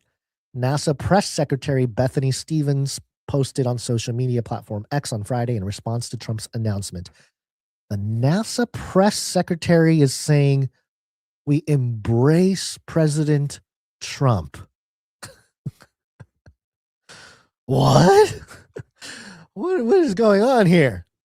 Quote, we have fostered open science since our inception so that the public can build upon our innovations. Yeah, good. Has NASA done that? No, they have not. And from the since the inception, you mean when Jack Parsons summoned Lamb, the beast in the deserts of New Mexico? Is that the inception point you guys are talking about? Anyway, it says here, we continue to make all NASA data publicly available and welcome public participation using our data. Is all NASA data public? I doubt it. I doubt it. Stevens added, quote, as NASA Administrator Jared Isaacman has said, there are certainly things he's come across in the job that he can't explain, but they relate more to unnecessarily costly programs than they do to extraterrestrial life.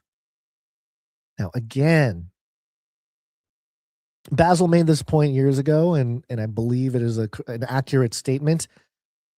The money is the lifeblood. The money is the lifeblood.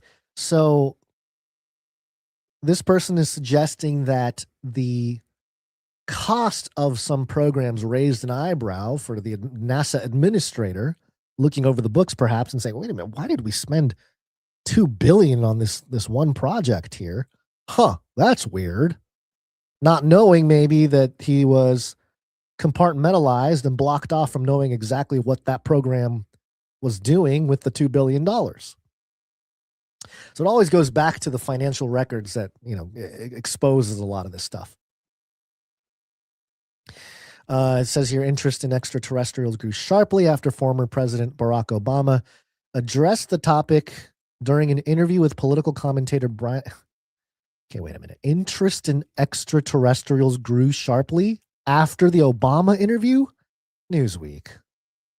Come on. All right, Newsweek. I'm pretty sure this topic was exploding before Barack Obama came out and affirmed there are quote unquote aliens. So, and then it talks about Obama is walking it back. It talks about Pete Hegseth and how he's pumped about this. Let's see. Representative Nancy Mace, a South Carolina Republican, wrote on X Thursday, quote, tonight, President Trump is directing full disclosure of UAP and UFO files. In October, I wrote to DOD, CIA, NSA, and DNI demanding exactly that. The truth belongs to the American people. Yeah, and I doubt we get the truth, everybody. I doubt it. I doubt it. Now, I would be surprised if certain things were affirmed in the opposite direction. This is not fun for the UFO people or the alien people, but it might affirm some other research done with, for example, Roswell. I believe Dr. Michael Heiser was the one that put this on my radar. Let me double check it. But Dr. Heiser mentioned how they might have been conducting research with particular aircraft technology that, they were doing in the 40s or 30s and 40s. And let's see. Sorry, I was trying to do two things at once and my brain stopped working for a second there. Okay, so let me just address what Dr. Michael Heiser was talking about here. Excuse me. So he basically suggested that none of the Roswell stuff has to be aliens. Okay.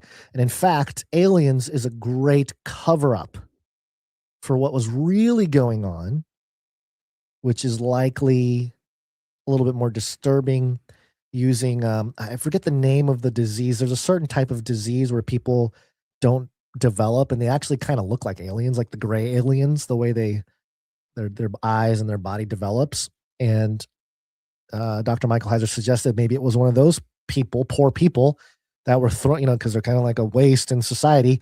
Hey, let's see what happens to a human body when you put him in this craft and you fly him up in the air.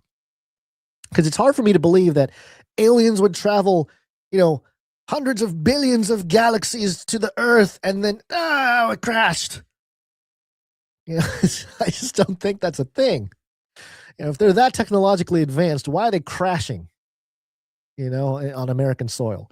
That doesn't make any sense. But it does make sense that maybe there was a cover-up, and maybe that's what comes out with all of this.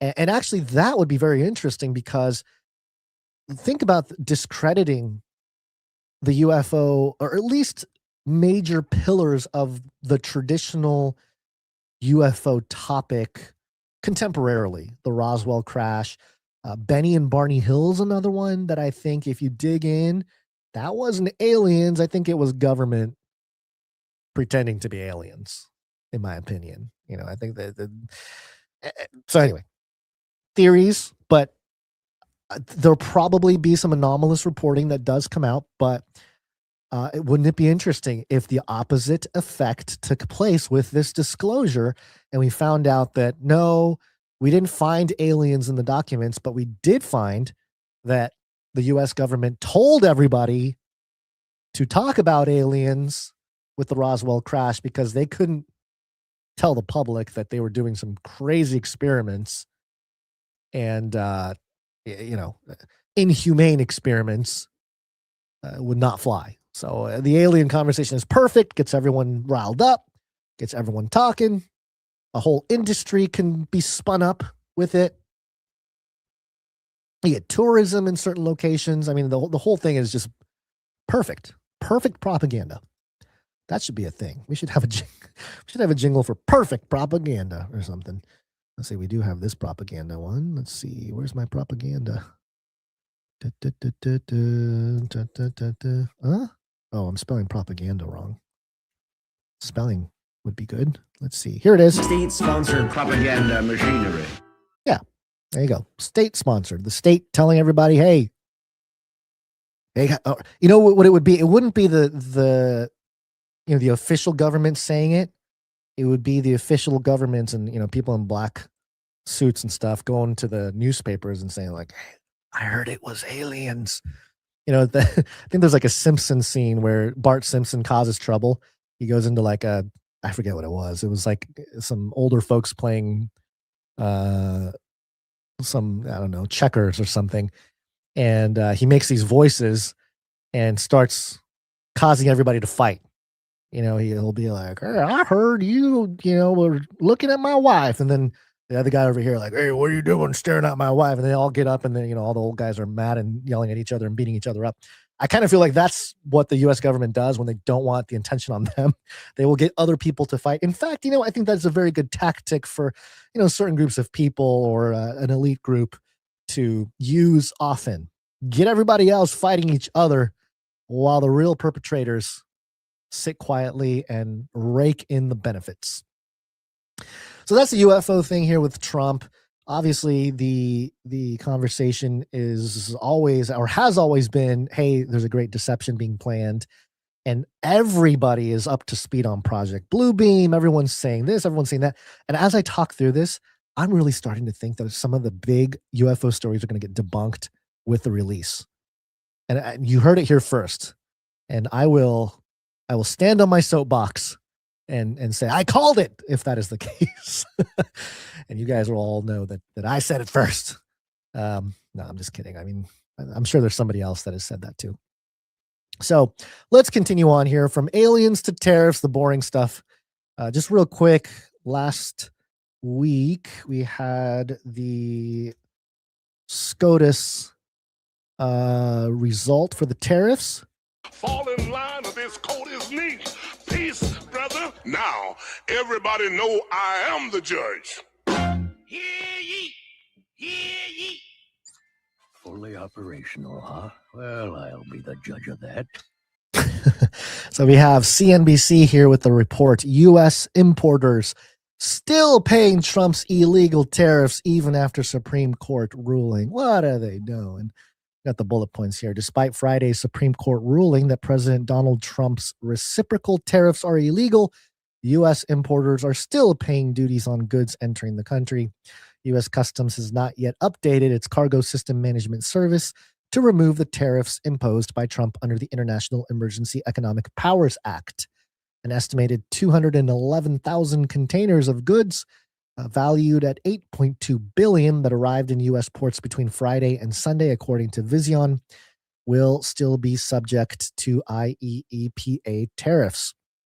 Now, without going too deep down the rabbit hole here, as far as I understand, I'm not an expert with the Supreme Court. This is kind of out of my wheelhouse. This is the type of story I ought to get Basil to kind of report on a little bit more. But it's, to my understanding, that this ruling was for specifically reciprocal tariffs, and other forms of tariffs are still okay or haven't been tried in the Supreme Court or at the Supreme Court level.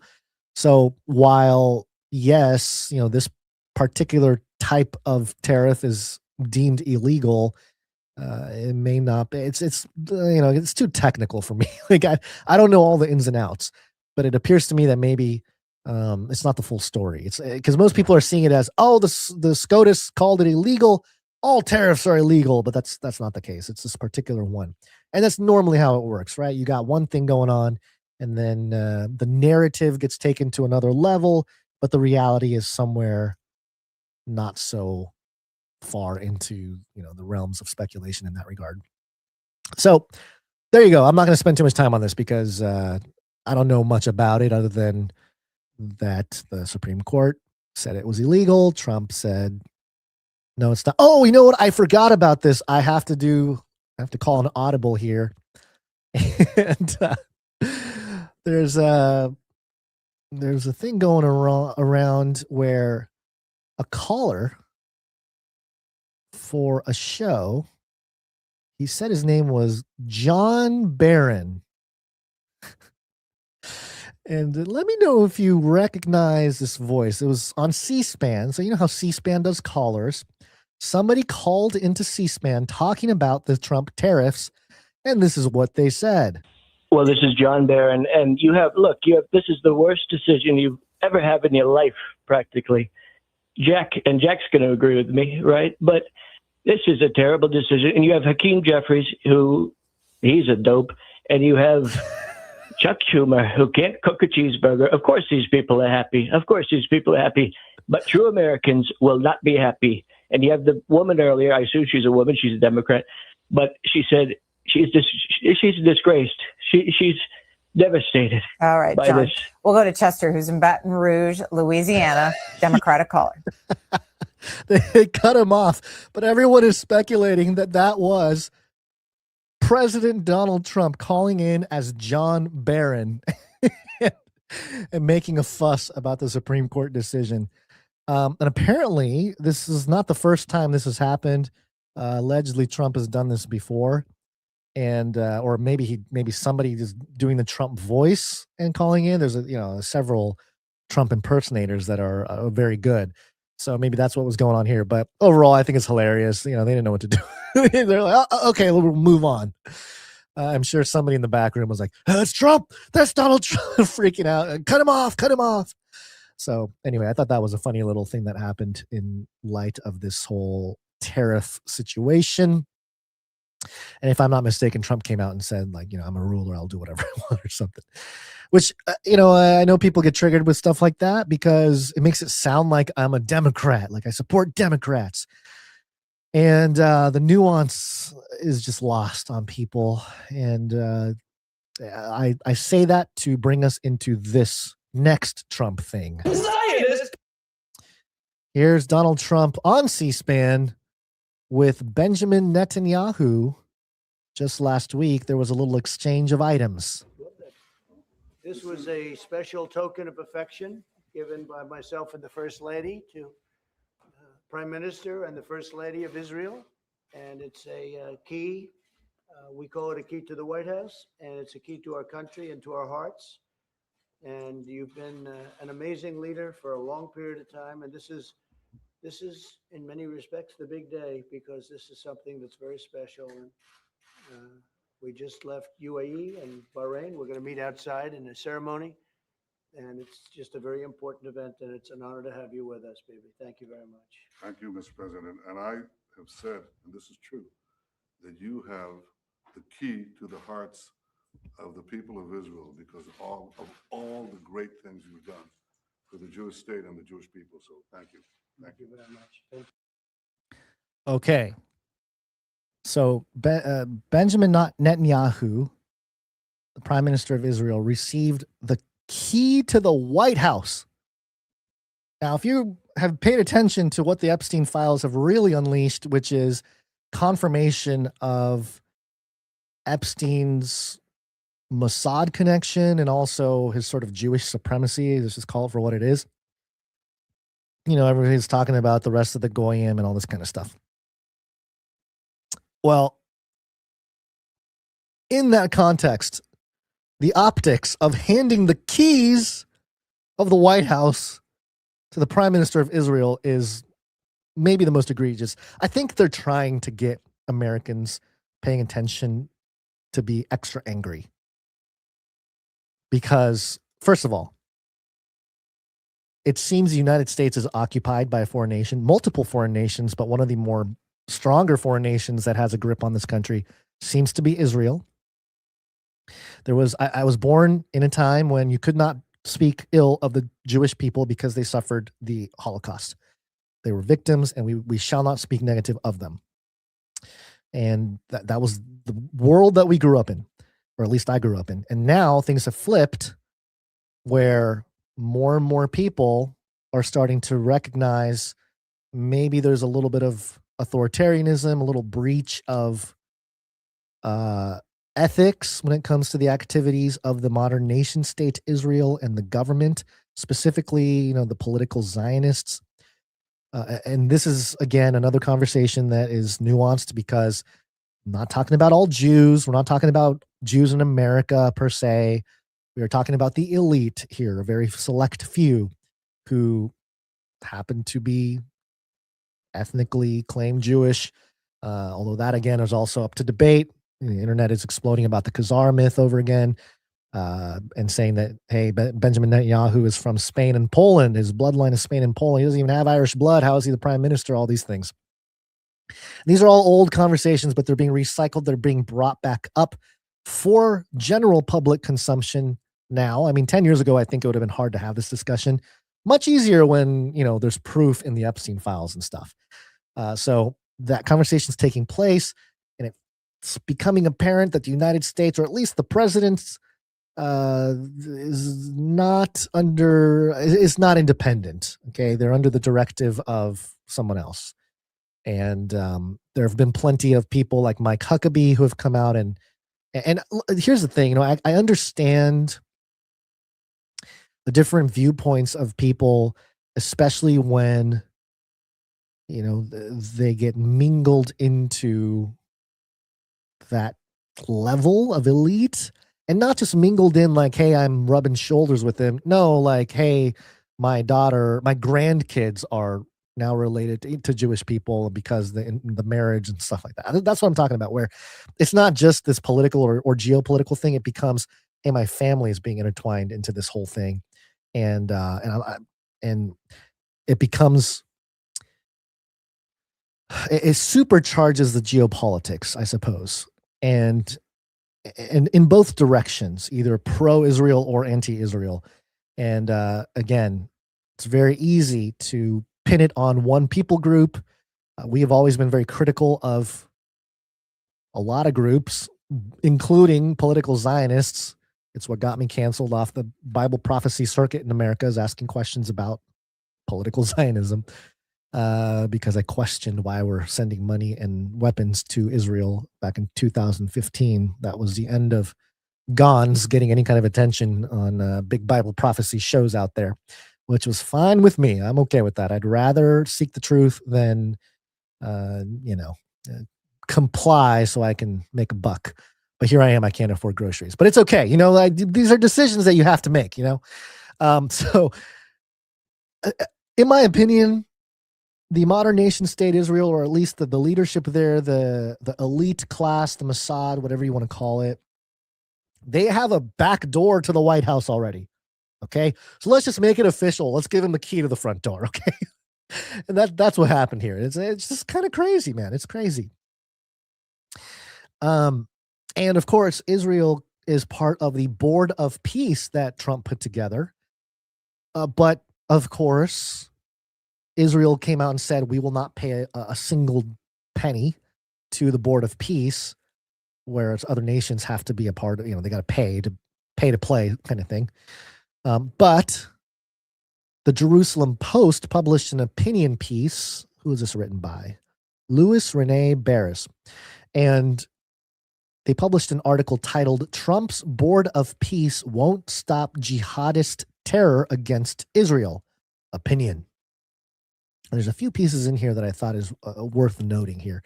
It says, in the final analysis, Donald J. Trump's Board of Peace will not benefit Israel.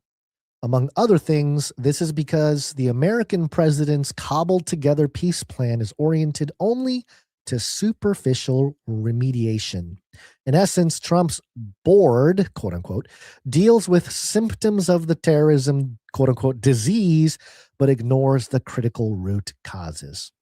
Okay, what's the root cause, Jerusalem Post, of this issue? Terrorism is never comparable to a real estate problem. It is not made solvable by alleged personal relationships or money-centered deals. Though not understood by Trump, jihad terror groups have loftier goals than transforming devastated habitats into luxury beach resorts. Wait a minute, I thought Israel was trying to do that with Gaza. Aren't they trying to transform a devastated habitat like Gaza into a luxury beach resort? Mar-a-Lago? Okay, whatever. Okay. These insurgent adversaries, both Sunni and Shiite, focus more determinedly on transcendent goals than tactical advantages. To the main point, the ultimate goal of jihadi groups is neither territorial nor financial, but, quote, power over death. Excuse me? They are saying here that the real issue, Trump, okay, is not real estate. It's not territorial. It's not financial. It's a spiritual battle. Because the jihadists, do you know what they want to do? They want power over death. Oh, wait a minute. Isn't that what Jared Kushner wants too? My generation is, hopefully with the advances in science, the first generation to live forever, or the last generation that's going to die. You guys are looking for the same thing. The transhumanists are looking for the same thing. The occultists, they want the same. They want power over death. That is the goal. There are many pertinent clarifications. Jihadi orientations to terror violence are continuously configuring and reconfiguring. Nonetheless, all jihadi terror organizations have much the same overarching objective. Though prosperous prima facie, this objective is personal immortality, acquired via the violent sacrifice of unbelievers. Okay, so maybe that's where it's a little different in the PR. Okay, the PR is, look, We want to live forever, okay? Jihadis also want to live forever, but they want to do it by sacrificing, being violent, and, just sacrificing the non-believers, right? Okay. Isn't that kind of what the Zionists are doing too? There's violent sacrifices going on. The unbelievers are being marginalized. It's very interesting that they're projecting their own sort of thesis onto radical Islam, which we know from the Epstein files also that some of the groups in the Middle East that we call terrorists were the creation of Israel, or at least assisted by Israel. We know the United States has had a hand in creating or assisting in these groups deliberately or on accident or as a side effect of some kind. Nevertheless, when it comes to an opinion piece on the Jerusalem Post, hey, it's us versus them. In every geographic domain of faith-based mystifications, there are various explosions of anti-reason. You can say that again. Still facing seductive jihadi ideologies that promise eternality to the faithful, Israel needs to remain wary of projecting only ordinary political and economic preference onto its jihadi foes. This is not meant to suggest any uniform Islamist irrationality, but only to underscore that loudly proclaimed secular preferences, Palestinian self-determination, are generally just secondary goals. For the most part, projections of rationality on enemy decision-making processes make good sense, but there are enough significant exceptions here to temper any hope-based generalizations. To wit, if Israel's national leaders were to apprise current jihadi terrorist organizations, Sunni and Shiite, from a refined analytic standpoint, one that would acknowledge the impact of power over death, the nexus between martyrdom operations and life everlasting could be acknowledged. Okay.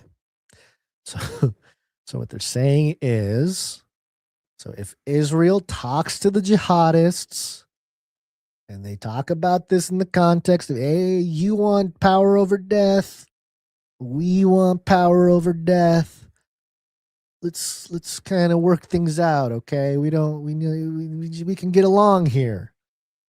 You know, interesting. Israel and the jihadists, being Islam, having a conversation, reframing the tensions on eternal life and life everlasting. Guess who's not part of that conversation? I wonder why. I wonder why the one out of the three monotheistic religions where the claim of the religion is that God had a son in human form. He lived here, died for our sins, and rose again, defeated death. Oh, interesting. Though Israel's bombardments of Gaza produced numerous Palestinian casualties, legal responsibilities for these harms lay with the Jewish state's perfidious foes. Okay, I guess I'll just buy in. Is it going to give me a check? Am I going to get a check in the mail for this? Okay, great. All right, now that I know I'm going to get the check, it makes sense now. The reason why Israel is attacking Gaza and killing a bunch of innocent people is not because Israel's bad. It's the jihadists. It's because of the jihad. Looking for my check. While Israel inflicted Palestinian casualties were inadvertent and unintentional, okay, I don't know about that. Israel suffered civilian deaths and injuries were the result of intentionally indiscriminate jihad terror. Intentional indiscriminate jihadi terror, as opposed to not indiscriminate. So what's the opposite of that? And not intentional terror by Israel. Is that what they're admitting? In legal terms, only the Palestinian side displayed mens rea, or criminal intent. Okay, so obviously this is going to be bent towards the Zionists here. But the conclusion, quote, Board of Peace failure to understand vital linkages between jihadi terror violence and adversarial promises of immortality could strengthen Tehran's war-making capabilities. Moreover, even while remaining non-nuclear, the Islamic Republic could act militarily against Israel as a jihadi terrorist writ large. In that Trump ignored scenario, simultaneous state and sub-state jihadi attacks against Israel could be force multiplying and unprecedented. And yes, that would extend to the United States if that were to take place. But very interesting to publish this opinion piece and basically push back against the Board of Peace, Trump's Board of Peace, and say, look, if you really want to talk to the jihadists, we have to approach them with what their goals are, which is power over death. So now the jihadis are trying to live forever. The Israelis, or not the Israelis, but the Mossad, top elite, Epstein class, they're trying to live forever. Jared Kushner, live forever. Brian Johnson feeding off of his son's blood, trying to live forever. What is up with these people trying to live forever? It's like we've run out of things to do. They're wealthy, they're powerful, they've got nothing else to do. It's like, hey, how about help out the poor and needy? Yeah, let's figure out how to live forever, everybody. It's straight out of every movie, TV show, story over time. It's like the villain is always trying to figure out a way to live forever or control the world. It's like one or the other. It's like, man, there's just nothing new under the sun. It's the same thing every single time.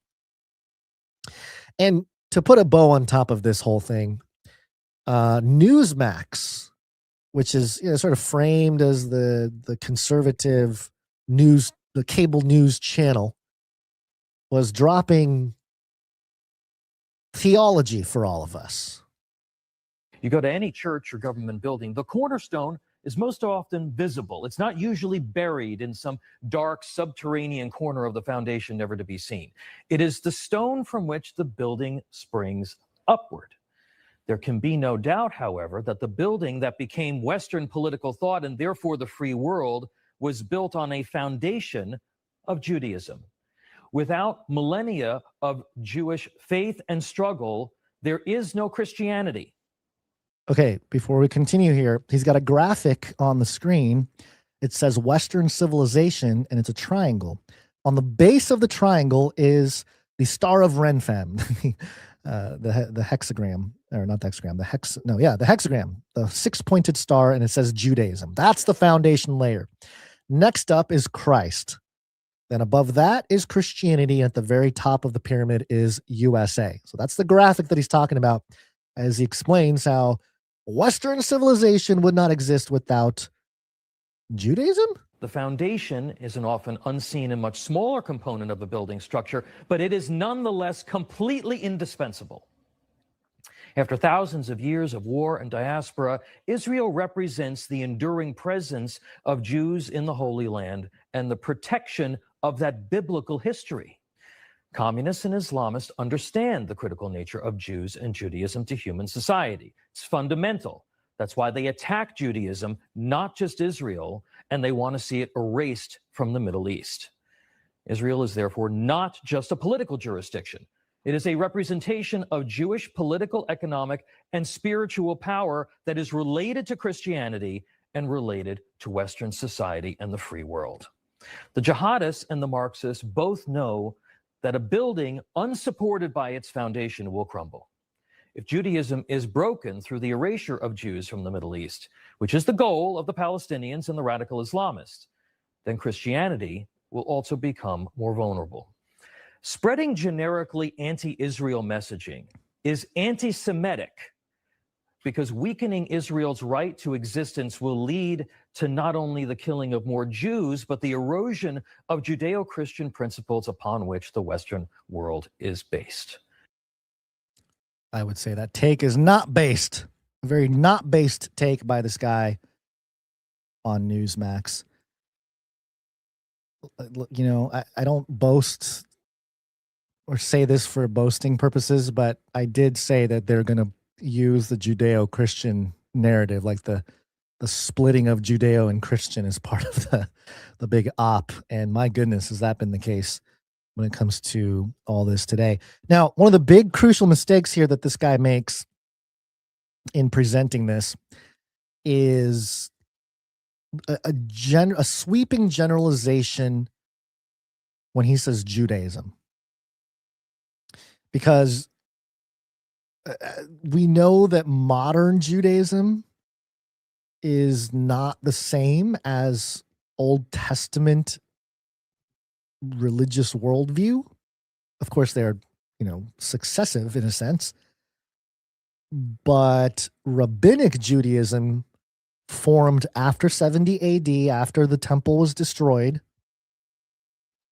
And the authority shifted from the priests to the rabbis. A lot of oral traditions were formalized with writings.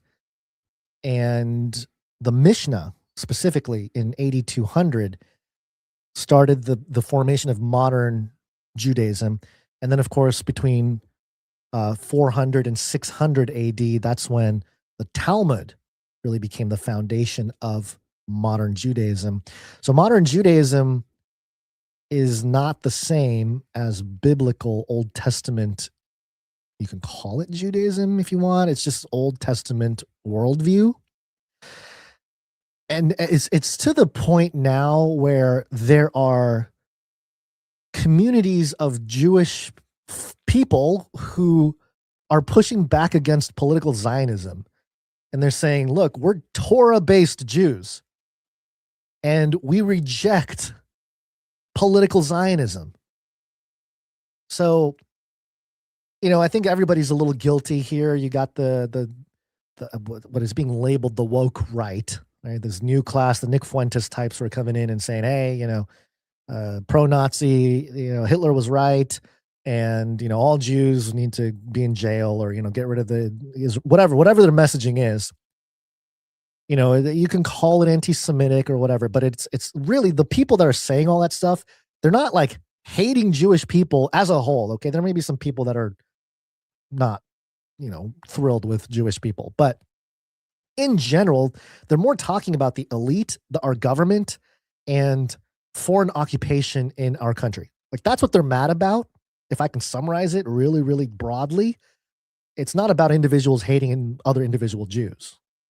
But Newsmax and the mainstream media, they are going to bring that IQ way down and be like, oh, this is all anti-Semitic. It's going to create more violence against Jews and all this kind of stuff.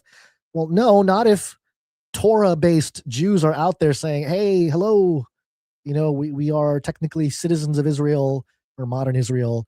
We are Torah Jews, and we reject the political Zionism that's at hand here. We don't agree with it, and we want it out.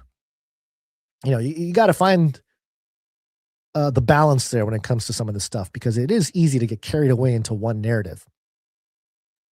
So yes, you can study the history of Judaism, and that it's clearly a little different than what the Old Testament was presenting as the worldview for the ancient Near East, the Israelites in the ancient Near East. And of course, Jesus changes all that with fulfilling many of the prophecies. So, I just think this conversation needs to continue to happen, and it needs to be more fruitful.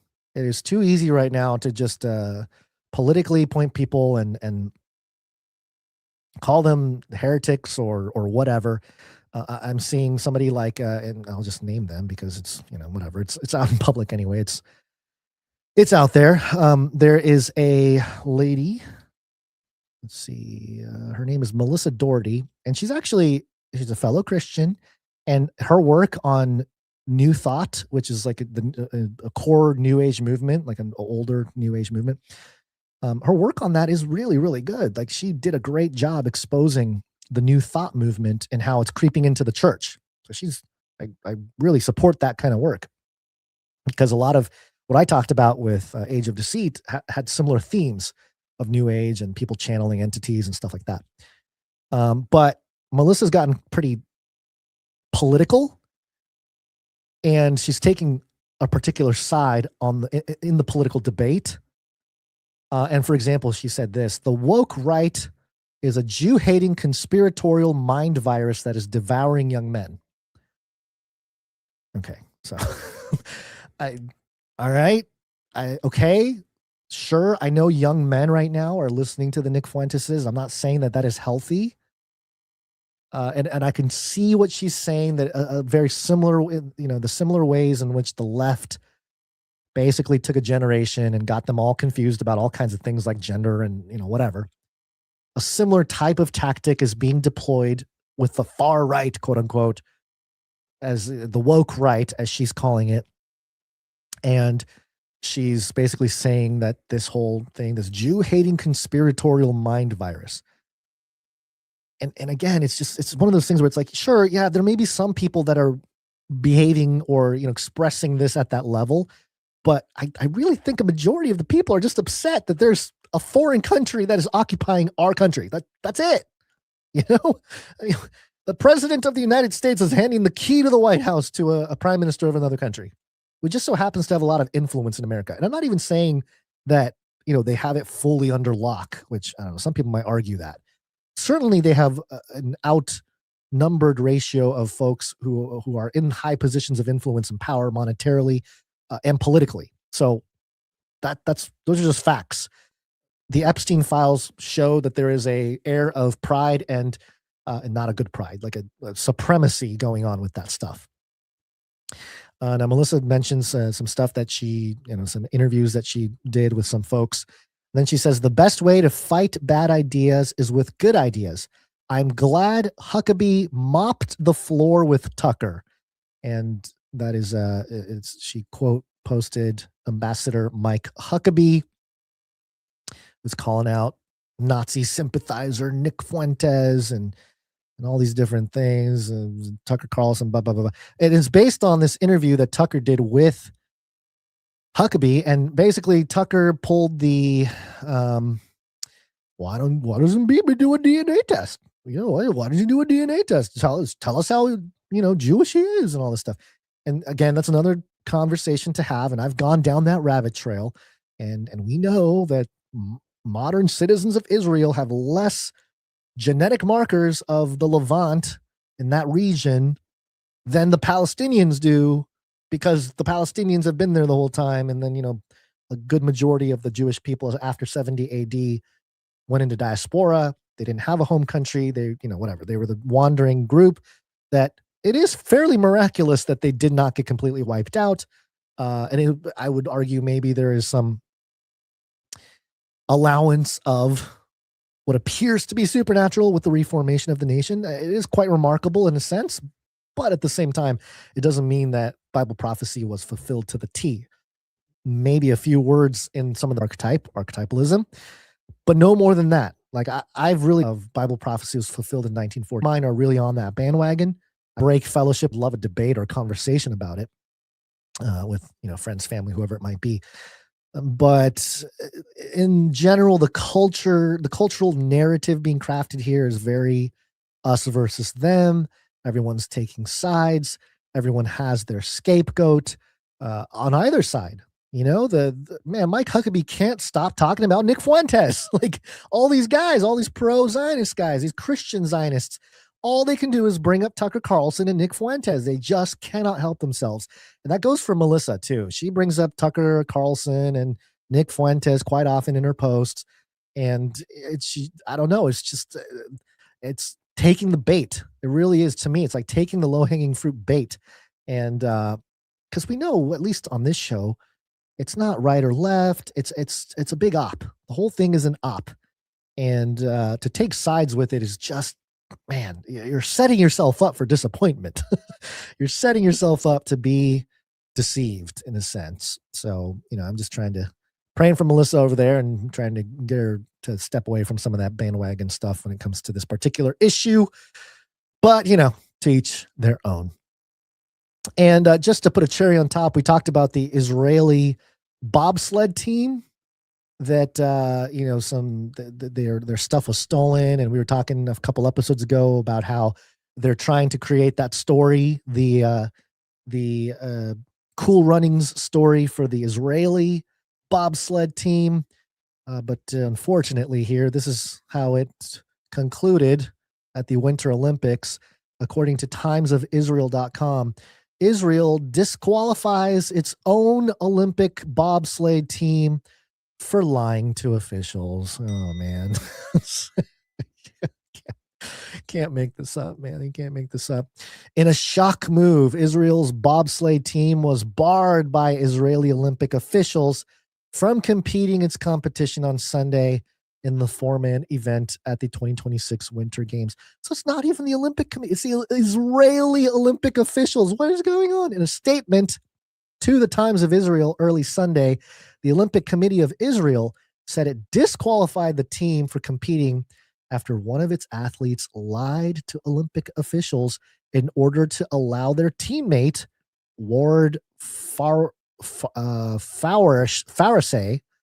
to compete in their stead. Israel competed Saturday in the two runs of the event with the team consisting of A.J. Edelman, Menachem Chen, Yuri Zisman, and Omer Katz. As of Sunday morning, the team was still slated to compete according to the official schedule, but with Edelman, Chen, Farash, and Katz. Had he taken to the ice, Farash would have been Israel's first ever Druze Olympian. Ooh. But he went to the games officially as an alternate and wouldn't be allowed to compete unless another member of the team was unwell. The bobsleigh team asked to include Ward, the substitute, in the competition according to the rules. This is only permitted if one of the athletes is injured or ill, said the Olympic Committee of Israel. Quote, in order to make this possible, one of the team members, encouraged by his teammates, declared that he was unwell. He even went for a medical examination and signed an affidavit so that the Olympic Committee could request approval for a substitution. Afterward, the OCI, the Olympic Committee, said Zisman, quote, admitted to the head of the delegation that he had acted improperly. This forced the Olympic Committee of Israel to withdraw the request and disqualify the move. The OCI said the team's behavior was, quote, improper and, quote, goes against fair and sportsmanlike conduct. In a statement posted on Instagram Sunday, Edelman wrote that since the team was not in a competitive position and had no chance of winning, quote, it was more important to us that our alternate could have the opportunity to compete in the Olympics. However, he wrote, quote, the circumstances under which we made the substitution did not meet the high bar that allows a team to make a lineup change, and we withdrew from the final run, end quote. Edelman said the team is, quote, sorry that this will not end for us in the way we had hoped, but that it is, quote, proud of the history we made representing Israel. So there you go. They lied about getting an alternate to ride the Sunday runs, and so their own Olympic Committee had to disqualify them. I think the story's still being written. You cannot have a good Disney story like Cool Runnings without the failures. The failures are what provide the story for victory. The bedrock for victory is the failure. And I mean, even Cool Runnings, the whole story was about the John Candy character. I forget the name of his character. John Candy played the coach, and his story was that he cheated at the Olympics. He put extra weights in his bobsled, and his gold medal was taken away. That was his story. And that's why he was in Jamaica drinking, or whatever. He was in the bars drinking. He had become a drunk in Jamaica. When the young buck from Jamaica found him and asked him to coach the Jamaican bobsled team. And so, there was that failure, but there was also other failures along the way for the team itself. And then the victory, which wasn't winning the gold medal, it was finishing the race. And there's that powerful scene at the end where they wipe out, right? And then they get out of the sled, they pick up the sled and they walk it across the finish line. And it's this very epic moment in the film. And I'm sure they're trying to manufacture something like this. But, hey, movies take years to make. It didn't quite end the way they wanted it to here. So maybe they can get it all together. So by the time we get to the Winter Olympics in 2030, it'll be a whole new world. It'll be the new world order. We're deep into, and the Israeli bobsleigh team might, I don't know, finish a race or something, and it'll be a movie. So anyway, there you go. There's some of that. Let's see, what else do we have? Did I cover the cartel stuff? I don't think I did. Powerful cartel unleashes a wave of violence across Mexico after it's, and it says here, unleashed a wave of violence across Mexico, setting vehicles ablaze, blocking roads, and turning the state capital into a powerful leader known as El Mencho.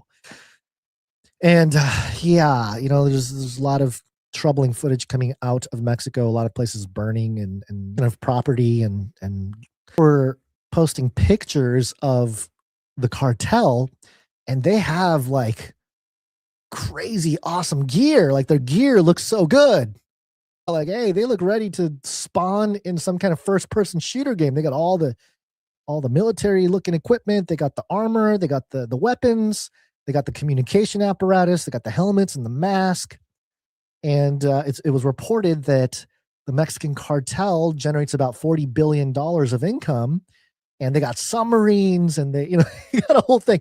And so the takeaway here is, the cartel, which, you think about how the cartel was glorified in America. There were shows like, what was the name of the show? Ozark. There was a show called Ozark where the Mexican cartel makes an appearance. Some of the main characters get entangled with some things with the Mexican cartel, and they got to do some stuff.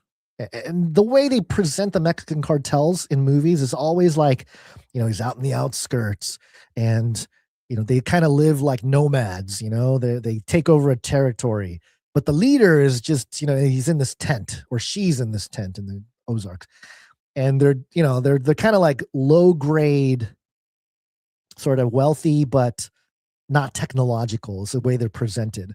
But this footage here, I mean, this makes it look like tactical, like just a military. And so what I did, I actually quote posted that, and I found a clip from I don't know what show or movie this is. There's some movie where the guy is like really upset, and I said, Americans just realizing that the cartel is just a well-funded military with better gear. And I can understand some of the responses there with the better gear part, because I know Americans have some pretty awesome gear. The American military specifically has better gear when it comes to the military industrial complex. But I'm talking about just supposed rogue groups like the cartel. They're supposed to be just rogue, right? Like, where are they getting all this stuff? But they truly do operate as a military. They're organized. They have matching uniforms. They got big vehicles, and it's a military. It's might as well be an official military. And so I think people are waking up to the fact that nothing is as it seems, but it's both good because it's waking people up, but it's also a time of sensitivity. People need to, if you're awake, if you're watching this or listening to this, you're probably more up to speed about how everything works and what's going on in the world. And I think it's our job to hold people's hands, let them know that, look, God's in control. The ultimate justice comes from God. We're not trying to be here to revenge for everything. We just can't. It's impossible. We don't have visuals about everything, and we can't read people's hearts. We can only base it off of what's documented and what's public, which is a small sliver of what's really going on. So we got to remember that. We got to keep that in mind and not get too carried away with all the emotions that they're trying to stoke in us. And, I think it's our job to walk people off the ledge if they're literally, or just, spiritually or metaphorically, if they're ready to whatever, put things into their own hands. And actually, I want to let me sort of land this with a little bit of history. And, one of the cool things about what I'm doing with charter school, it's pretty much homeschool with my children. I get to teach them. And, mostly my wife, she does most of it. But every once in a while I step in, I got to do a little science or a little history or something. And so I was doing history with my 8-year-old daughter, and she has, we got to read these chapters. And one of them was on the Crusades. So I was like, oh, okay, it'll be interesting what the third graders are being taught about the Crusades. And it was very good. It was just your basic stuff of what happened, and Islam spreading, almost getting to Constantinople. And so they had to deploy some kind of military, the Vatican. The Pope said, hey, if you fight this battle, you will go to heaven and you will have rewards in heaven. And so he convinced some people to step into the military and do that, but not to defend Constantinople. The Pope said, hey, let's get to the jugular. Let's go take over Jerusalem. So that's what they try to do. And in the process, man, I was reading this and I thought, first of all, the humans haven't changed at all. We're all very stupid. Okay. I hate to be crude, but we as a collective, humans are just not smart. Okay. We're just not very intelligent, because the book was also telling us about Peter the Hermit. Now, Peter the Hermit was an individual who saw the problem, and instead of waiting for the military to do something about it, Peter the Hermit said, we're going to take things into our own hands. And so he started preaching across, I think it was Italy, not 100% sure. Constantinople, maybe, different spot. But yeah, he was telling all his people randomly, he was speaking to them saying the same thing the Pope promised them, like, hey, we have to fight, we have to defend the West. And if you do, you're going to go to heaven and you're going to have eternal life. And so he gathered his own army, Peter the Hermit, right? A whole bunch of people gathered to go fight and take over Jerusalem for the West and for the church and all this, right? Well, the problem was, number one, they didn't have any weapons. And immediately they were confused about who they were fighting. So along the way, the People's Crusade, thank you, Rami-chan, they were pillaging Christian towns and villages because they didn't know what they were doing. They pillaged Christians along the way to Jerusalem. And then once they got to Jerusalem, which was under Muslim rule at the time, once they got in, they immediately got captured and they got enslaved. So it's like, what are you guys doing? Not very smart, right? And so, as much as we want to make a difference and we want to step up and do something about it, this is a cosmic war that we are in. We can play our part in the context of what we have been given, whether it's a platform like this or, just a conversation with a fellow church member, maybe over lunch. It's a great way to fellowship, or with family, friends, whatever, and inform them, research, present things.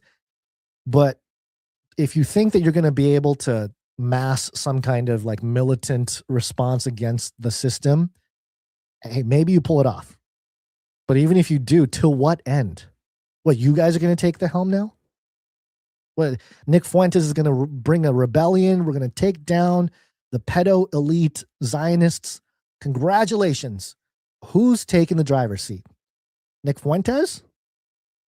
Do we trust him to take us to whatever? I don't know, prosperity? What do people want? So there's nothing new under the sun. We are all in this cosmic war. We only see a sliver of it, and we can only do what we are called to do. And even that, just doing what you're called to do is going to be hard enough. We're going to have obstacles. We're going to have challenges. It's going to be difficult because it's against the grain of what the world wants us to do or wants people to do to push back against obvious evil. But anytime, even in the Old Testament, anytime people try to take things into their own hands, it did not end well. And in some ways, it made it worse. And I think that's a similar situation here where, okay, great, let's take down the evil, corrupt swamp. Let's drain it. Let's put things into our own hands and go after it. at that point, okay, great. What is it going to solve, really? So anyway, I think I have rambled enough. How long I've been ranting? 2.5 hours. 2.5 hours of ranting. If you're still here, I appreciate you. You are a real one. I have a special clip to end today's episode. It is a clip of Dershowitz, Alan Dershowitz speaking to Piers Morgan. And this has got to be one of the weirdest clips ever. It was clipped on TikTok here. Let me play a few seconds. Could it be that Jeffrey Epstein just had a completely different life that he just did not tell you about? And it may also have included being a spy. I mean, clearly. Telling me that he worked for the Mossad would have given him a get out of jail free card. I could have gotten him no jail time. If he had told me he worked for the Mossad, for the CIA, it would have been a slam dunk for me to go to whoever I had to go to, even up to the President of the United States, and I would have gotten him a deal with no time at all. Hang on a second. You mean if he'd said he was working with the Mossad or CIA, then he would get off being a pedophile? That's right.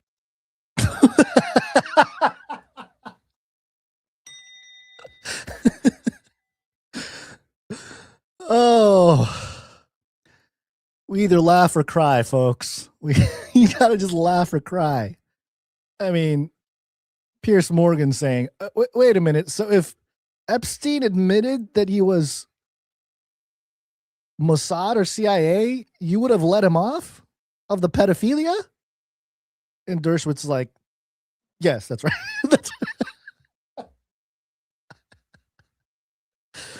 I'm sorry. If you don't find that funny, I apologize. It is disturbing. It's absolutely disturbing, but it is disturbing to comedic levels of insanity. It's truly insanity. This whole thing with the haves and the have-nots and the divide taking place here in this country, and the rules that apply to us but not to these folks at the top. It's really getting pretty egregious, So you're telling me Epstein all he had to say was he's CIA or Mossad, and he can get out of jail. He maybe never have been quote unquote suicided, and then he would have been off on his way. Meanwhile, those of us who are here just trying to make it, if we don't pay our taxes, we get a lien. We get a levy put on us. All of our paychecks go straight to the government first to pay them back or whatever, all the thing. I mean, it's the double standard is crazy. It's absolutely crazy. Eventually it's going to break. I don't know what that looks like. Maybe the Iran situation, it gets really hot, and that causes a lockdown in the United States, and we're kind of in our next quarantine period. That could cause some issues. And maybe that's when, real big civil unrest takes place. So let's see. I just got a thing here from, I believe this is Sir Darren. Did you notice the 511tactical.com logos on their goggles? Really? Is this Ephesians 5:11 on their goggles? Is that right? Well, let me go back to that the footage there. Oh yeah. It's got the 5:11 on there. Interesting. 5:11. Okay, so what you're telling me here is the cartel are the Christians. This is how it's going on here. So the Mexican cartel are the real Christians, as they're the modern day Crusades, the first Crusades, who actually pulled it off, barely. Yeah. All right. Good to know. I'm seeing in the chat here, Radio Shack. Adam Curry kissed the wall. He's not to be trusted. No agenda. Is that true? Did Adam Curry visit Israel and do the wall kissing and all that? I mean, it's interesting because on one hand, I think visiting Israel is something that every believer should do or should want to do. I mean, you're talking about the land where so much of biblical history took place. Of course, I want to see it. Of course, I want to walk the roads that Paul walked and stuff. I think that's really cool. Now, the issue is what kind of compromise you have to make to actually go there. You gotta say something. You gotta bend the knee to Bibi. You gotta give him a key to the White House. Like, what does it take to actually go there? Yeah, I don't know. I don't know. I don't know what the deal is with Adam Curry in that regard. I know he's a new believer in recent years, and I pray that he gets to stick with the truth. And just because he went to the wall doesn't mean he's compromised necessarily, but I can understand the optics of that, especially now. When did he go? Did he go like? That's why last Thursday show wasn't live, so he just went then. Okay, yeah. I mean, I have a colleague or a person at my church that just went to Israel last week, and he's one of our Bible study guys, leads a Bible study, and he told me that he loves serving in Israel because he knows they're not believers there, but he loves the people, not the government. He's agreeing with he's agreed with me about not really trusting the Zionist regime there, but in terms of the people, just your average person, he likes to evangelize to them and really just help them out. And okay, so I'm getting more info about Adam Curry here. DC and tech exposure. Wait, how do you say that? DC sent tech exposure. Adam definitely doesn't dismiss dispensationalism. His pastor has him on the wrong track. Yeah, that's okay. People have to kind of go find their own thing, your own way with eschatology. And I'll tell you what, I've talked about this before, but when I started exploring Bible prophecy and being like, all right, I'm seriously going to study this, I was presented with dispensationalism and pre-trib rapture and, 1948 is a fulfillment of prophecy and all those things. And it kind of made sense. At first, it was like, whoa, you're right. Yeah, 1948, that makes sense. Da, da, da, da, da. It wasn't until I started to read those chapters, like the whole chapter, read the whole book, where it's like, I don't know if what they're saying is exactly correct. That's why I started asking questions. But of course, you're not allowed to ask questions. If you ask questions, then you're a heretic in the eyes of some of those folks. So, yeah, I think we just got to keep the conversation going as we can. Eventually, I would imagine that this type of conversation will not be allowed anymore, and that day might come. If so much of the woke stuff and even the COVID stuff was a result of, the censorship that occurred was a result of some nefarious agendas, then I would imagine that a similar type of thing will play out, whether it's the woke right or not. I would imagine censorship will take place for Christians, especially if the Israel and Islam start talking about, they're both trying to defeat death. Those Christians aren't trying to defeat death. They think Jesus defeated death, but we're going to take things into our own hands. And that's a good way to pin the Jews and the Muslims against the Christians. Which, by the way, one of the things I said on one of the posts I made was that the Albert Pike letter, the alleged letter that wrote about the World War III being a three-pronged war with the three monotheistic religions. And, there's been some back and forth on the origin of that. William Carr, I believe, was an author in the 70s, maybe earlier than that. He referenced this alleged letter from Albert Pike. There was another document that it was referenced from. And so modern day scholars or whatever, they will say that like, we don't know if that was a real thing. There's not very good sourcing for it, whatever. And my point was, doesn't matter. Doesn't matter if it's real or not. Doesn't matter if the origin is truly from where they say it is or isn't. Clearly, the social engineers are using some of those ideas to roll out the next thing. And pinning religions against one another, the three major monotheistic religions, is a great way to do it. And it would make sense that the Vatican, the power of the Vatican, would step in and try to put their stamp on this shift during this great reset. It would make sense. I think that's where Candace Owens, the Tucker Carlsons, a lot of these CIA guys, I think the Vatican has a lot to do with raising those people up.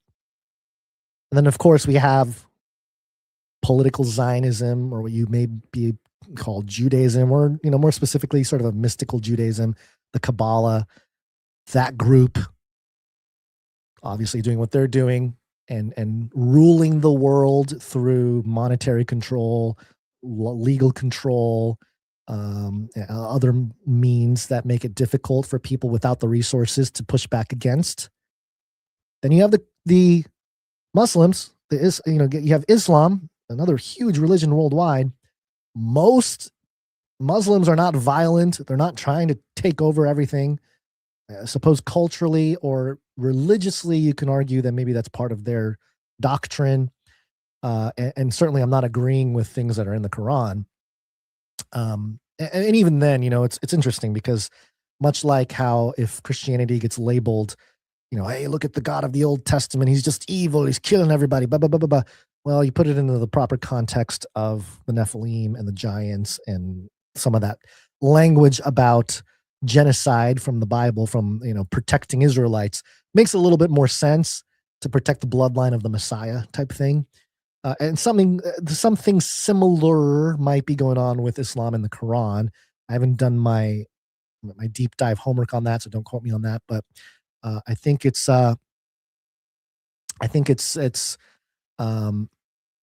moving in the direction where people are either going to double down on all that stuff or step away. And here's the thing. For me, it's like I feel like I don't fit in any of those categories, even though I believe in God, even though I believe Jesus Christ is our Lord and Savior, and that he died for my sins and your sins. And if you accept him into your heart, you are promised eternal life. You are born again. And all these things, I believe that. I don't share the hierarchical, I don't know, what is it called? Whatever, the hierarchy of the Vatican. Obviously, I don't accept it. I don't accept the Pope as some mediator between me and God. And the doctrine of the Catholic Church, I don't agree with necessarily. So I don't fit in with them. I obviously don't fit in with the Kabbalists, and I'm not Islam. So, where do we put ourselves? And I guess that's why we have passages that talk about we are not of this world. We are the sojourners, and there's going to be a remnant, all these things. It's like a small group that's out there and really not fitting in anywhere because they're going to stick to their convictions. I will stick to my conviction. And I know many of you listening will as well.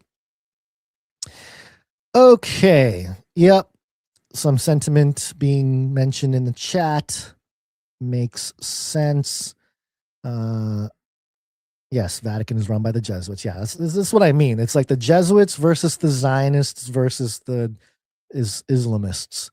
And, they've all kind of helped each other over the years and also fight each other. And, it always seems like those are just like the big pillars fighting against each other. But we know from scripture, we wrestle not against flesh and blood, but against principalities, powers, unseen wickedness in cosmic places, depending on your translation. So we know that this battle is not carnal.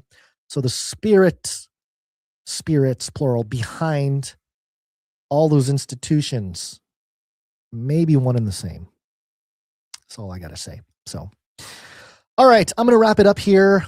Thank you for being here. We're going to thank all of our producers who came in either next episode or next Monday. I think Basil's out this week. He might be here Wednesday. I'm not 100% sure. He's traveling right now, so he's always traveling. But appreciate you being here. This podcast is value for value, which means we don't do advertisements, we don't do affiliate codes, we don't do sponsorships, we don't accept cartel money, we don't accept lobbyists. We don't do any of that stuff, which on one hand keeps us very poor. I'm not going to say poor obviously we live in America. I live in California. We're not like poor, but it keeps us on the rat race, I guess, in the rat race, rather. It keeps us, paycheck to paycheck type of situation, which is okay. I have faith that God will provide, but it is up to you, the listener. If you decide that you want to support us in this endeavor to bring the news and this analysis and this perspective while sharing the gospel in the way that we do. If you support it, you believe in it, you can support us financially, or you can support us with your time and talent, make some art for the show, help build the culture behind the community, or volunteer your time, help us do some things in the back end, which we're trying to be better at. Both Basil and I are not great team managers. It's not really our strength. So we might include some other people to help us with some of that. We're terrible accountants. We are terrible schedulers. We're not good at sort of the logistical things when it comes to running any kind of business, really, to be honest with you. I'm more research and putting together different projects and things like that, and creating content like I've been doing for 15 years. And that's where my strengths are. It's where I feel called to really continue to lean in. Doesn't always feel like a blessing to do so, but I know it is, and I'll keep pressing forward with that. So appreciate all of you for supporting and sticking around.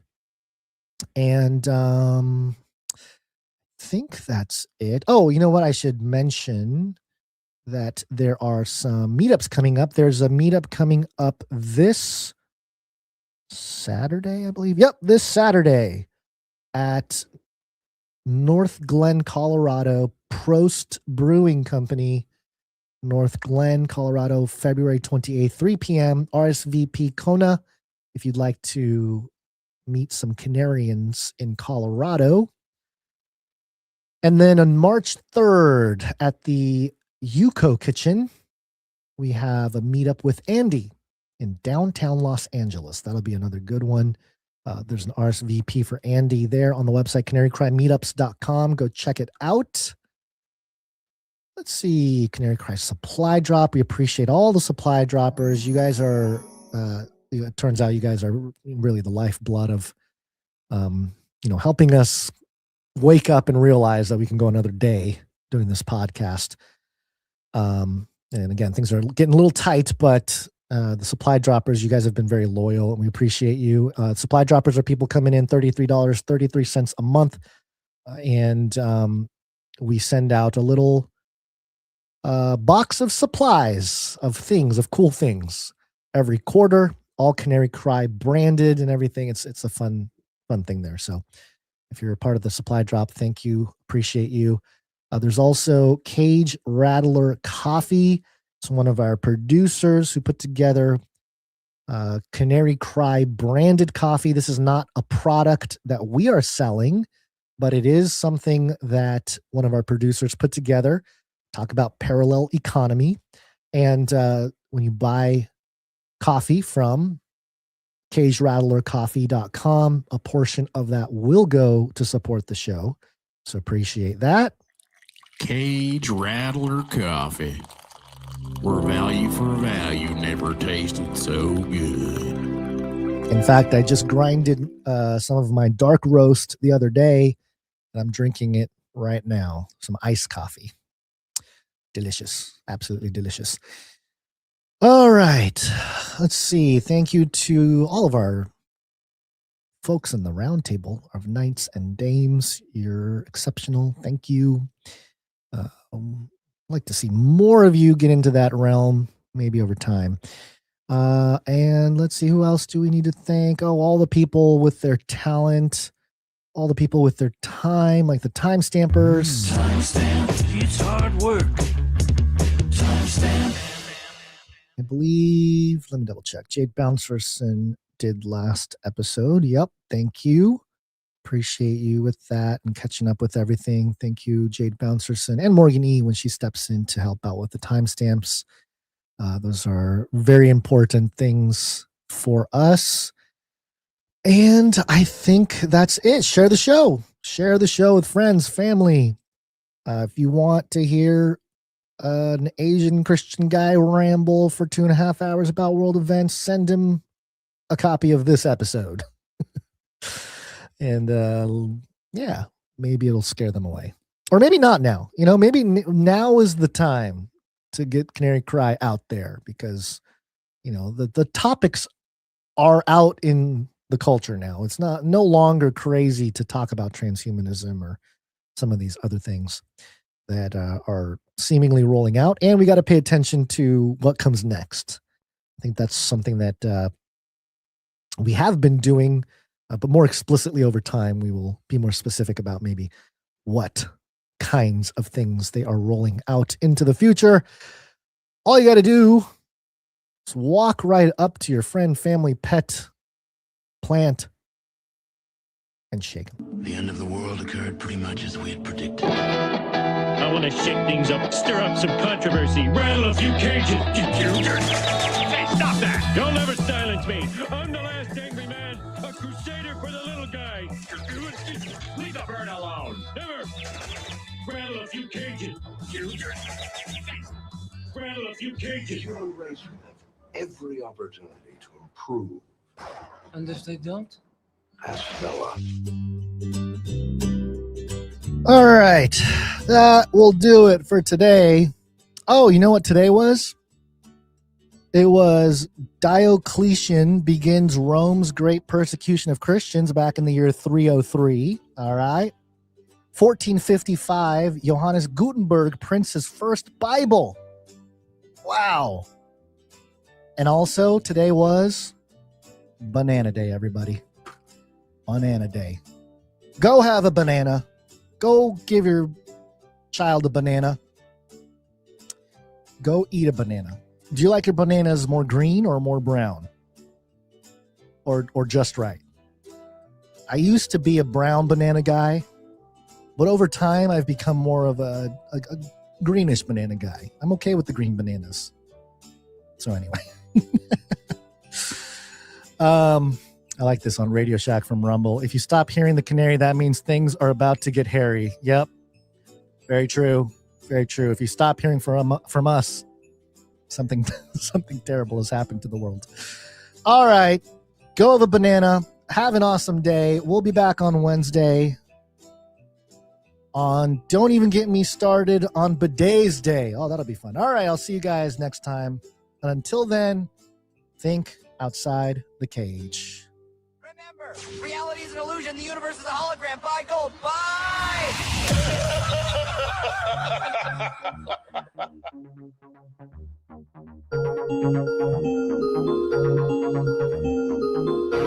I cry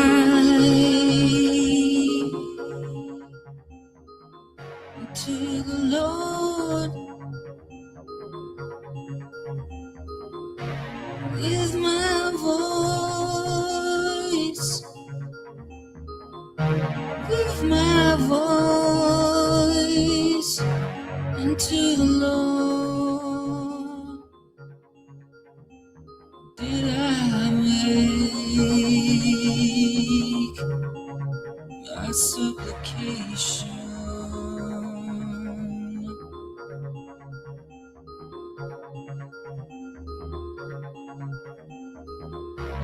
I pour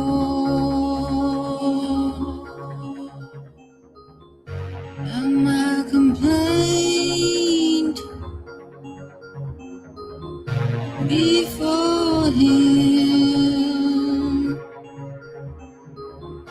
I showed before him my trouble.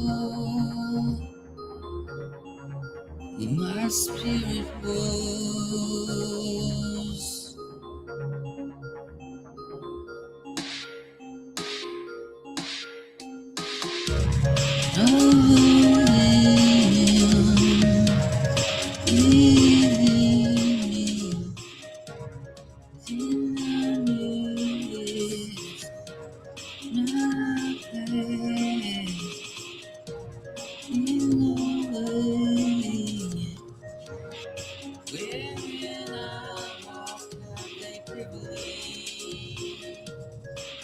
It is never me.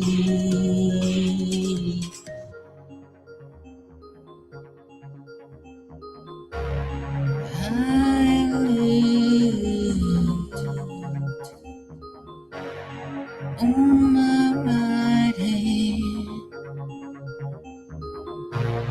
and beheld that there was no man that would know me. Refuge failed me. No one cared for my soul.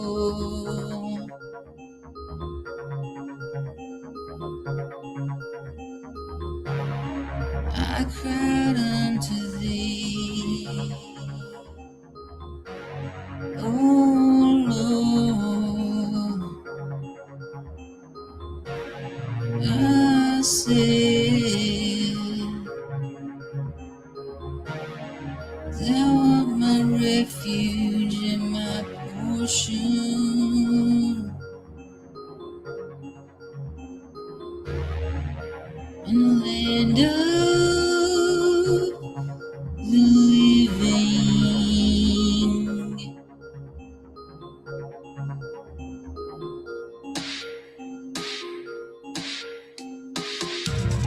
Tend unto my cowboy, brown river, deliver me from my persecutors, for they are stronger than I.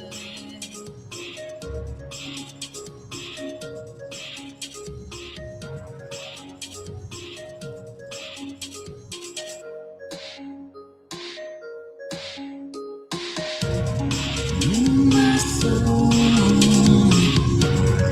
out of prison, and I may praise thy name. Righteous shall compass me about, for thou shalt deal bountifully with me. Howdy, partner. Do you even dare? I'll keep you warm and safe in my people's zoo.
Canary Cry News Talk, man, what's going on? Gotta turn it on, shows coming on live. VPN on when I'm going online. Anonymity, man, cryptocurrency. We got everything you need, get it 3 times a week. Jesus Christ the King, let the Holy Spirit speak. Battle in the cage, gotta set the captive free. Value for value, to me it's not free. Wish I had a longer streak, but this creativity, go fulfill the 3 T's. That's time, treasure, talent. Give it right back, put it right back in balance. Not right or left, we not with the distractions. Catastrophes are the classic techniques, all attacks of the enemy. Getting defeated, underneath defeated Jesus. Just believe us, media is trying to deceive you. Gotta read between the lines till you see through the disguise. It's a slit reptilian eye sitting on top of the pyramid. Got a myriad of topics, might be on a watch list. RIP face like the sun, but you cannot stop us. Like the Lord's gonna come stop us. Beast system, this infinite wisdom. Yeah, when the time is right, yeah, we're gonna take flight like a thief in the night. So I gotta get it right. I gotta repent and sit patient. Waiting for supply drop. Google eyes don't blink, man. I need some eye drops. Google mind deep thinking for the AI thoughts. Yeah, Basil Gons. You know what's going on. Basil Gons. Canary Cry News Talk, man, what's going on. Basil Gons. And you know what's going on. Basil Gons. Canary Cry News Talk, man, what's going on. Value for value. We take no money from corporations, commies, or cartels. Canary Cry.